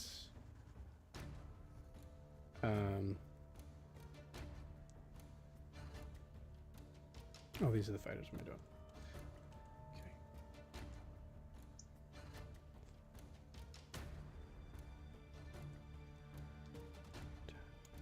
You take 21 points of damage from both their heads. 21 each or 21 just altogether? 21 altogether. Okay. As you just hear the shouts of Chodite as they're both managing to get a shot off on you. That is... so any other fighters? No, it's just a paladin on the ground. I must have forgotten him. That's okay. It is now Carvis's turn. Carvis is going to...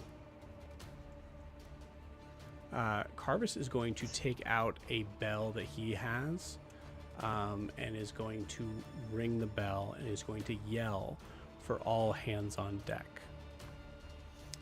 As he does so,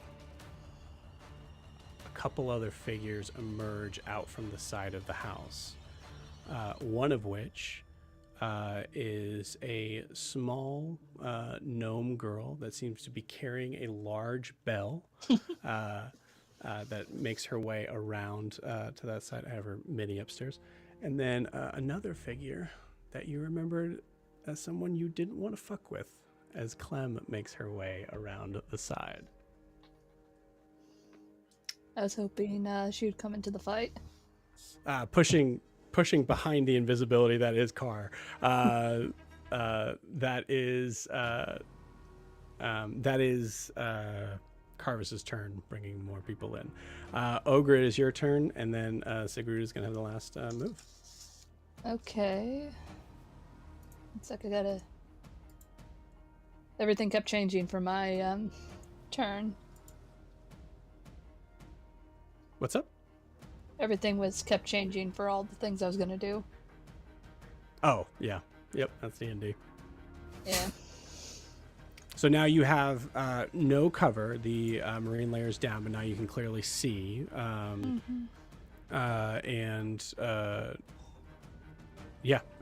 Zed has 4 hit points, but is still fighting with those 4 hit points. 5, 10, 15, 20, 30. Okay. Right now, then, I'm going to move forward. 5, 10, 15, 20, feet just completely forward. In a straight Okay. line. You got it.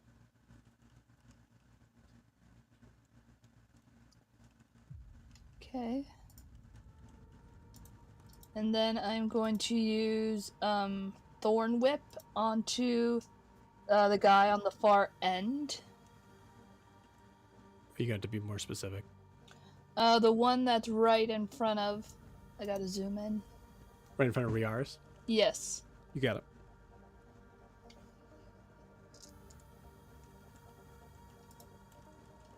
Is there something I have to roll? No, that's me. Cool. You got it. Does a 16 hit? 16 does not. Okay, well... Does it have to hit for me to do it?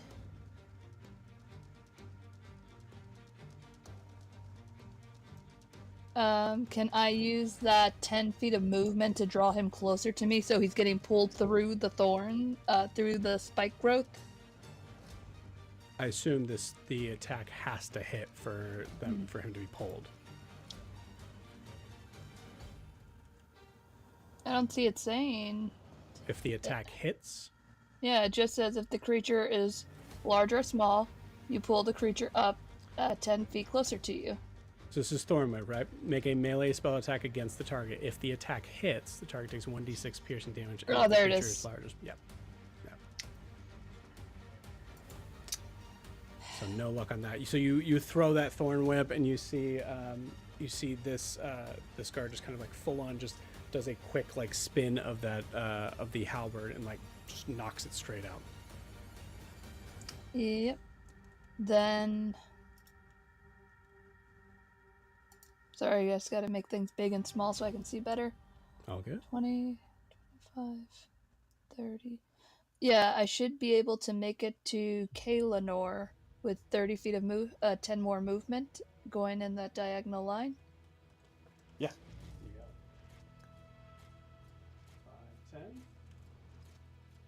And then I'm going to use a bonus action healing word on her.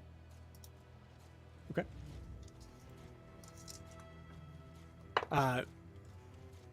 Just to make sure you understand, you don't have to be within 5 feet. I can't do that anyway. Well, no, I used a cantrip. Use a cantrip. You're good. Yeah. But Okay. you don't have to be within melee range for healing word. Oh, I'm thinking of cure wounds for touching. Yeah, it's okay. Oh, then I'm going to So- give it to Zed then. Sorry, but I think he needs it That's more. all right. That's good. Cool. Makes Are you sense. still staying in that spot? Yes, I'm staying. Yeah, I'd like to go back to where I was then. Okay. Sorry. Okay. I was thinking of healing word. Perfect. And then Zed is going to get 5 points of healing. Sweet. And do I have to roll to keep my concentration? For spike growth? No, I don't think you got a hit. Okay, then that ends my turn. You got it. Sweet. Did I do a bonus action for Zed? I don't think I did, right? No, I don't So- think you did I either. don't think so. So, 100%, if it's a bonus action, Zed is going to be eating some fruit while he's missing, or while he's hitting things. So yeah, he's got that 4 temporary HP at the same time. Beautiful. Cool. Awesome. Because Jack has been on the back end trying to do a lot of subterfuge that has taken many turns here. Jack, I would like you to do the last movement and attack for Sigrud. Where do you think Sigrud would go here? So he's directly in the center there. He's right next to Kaelinor. Actually, I have a pointer now. Right. Does he only have melee weapons? He has. So it looks like he has a halberd and a shield. If he could, he'd probably, I would assume, hit the one right in front of Kaelinor, if I'm reading Makes- that correct. Seems to be the closest one, and he seems to be a very direct fellow. So you want him to attack the closest person? Yes. You got it. Yeah, absolutely. Cool. Runs right up. 5, 10. And I'm going to give you the choice, Jack. Do you want me to roll, or do you want to roll for Sigrud? Oh, you can roll. Okay. I'll let you roll. All right. That does hit. Yeah, with Made the right choice. yeah, with a 19 that hits. How many smites does this bad boy have? He did use bless already, which I think we forgot to add to a lot of things. Now that I'm thinking about it. Probably, yeah. Yep. So that was my fault. I'll make sure I put those on those minis. But he had used bless. He had used smite.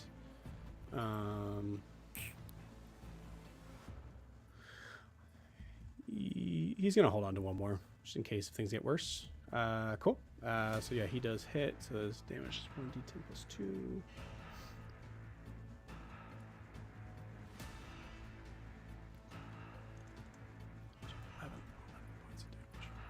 Cool. 11 points of damage on this guy who had just taken 9, so now it's at 20. Cool. So with that, Kaelinor, roll me a perception check.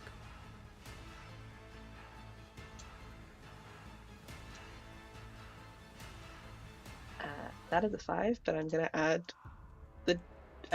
Can I add the bardic for that? Yeah, 100%. I'll allow it. Okay. 8. 8.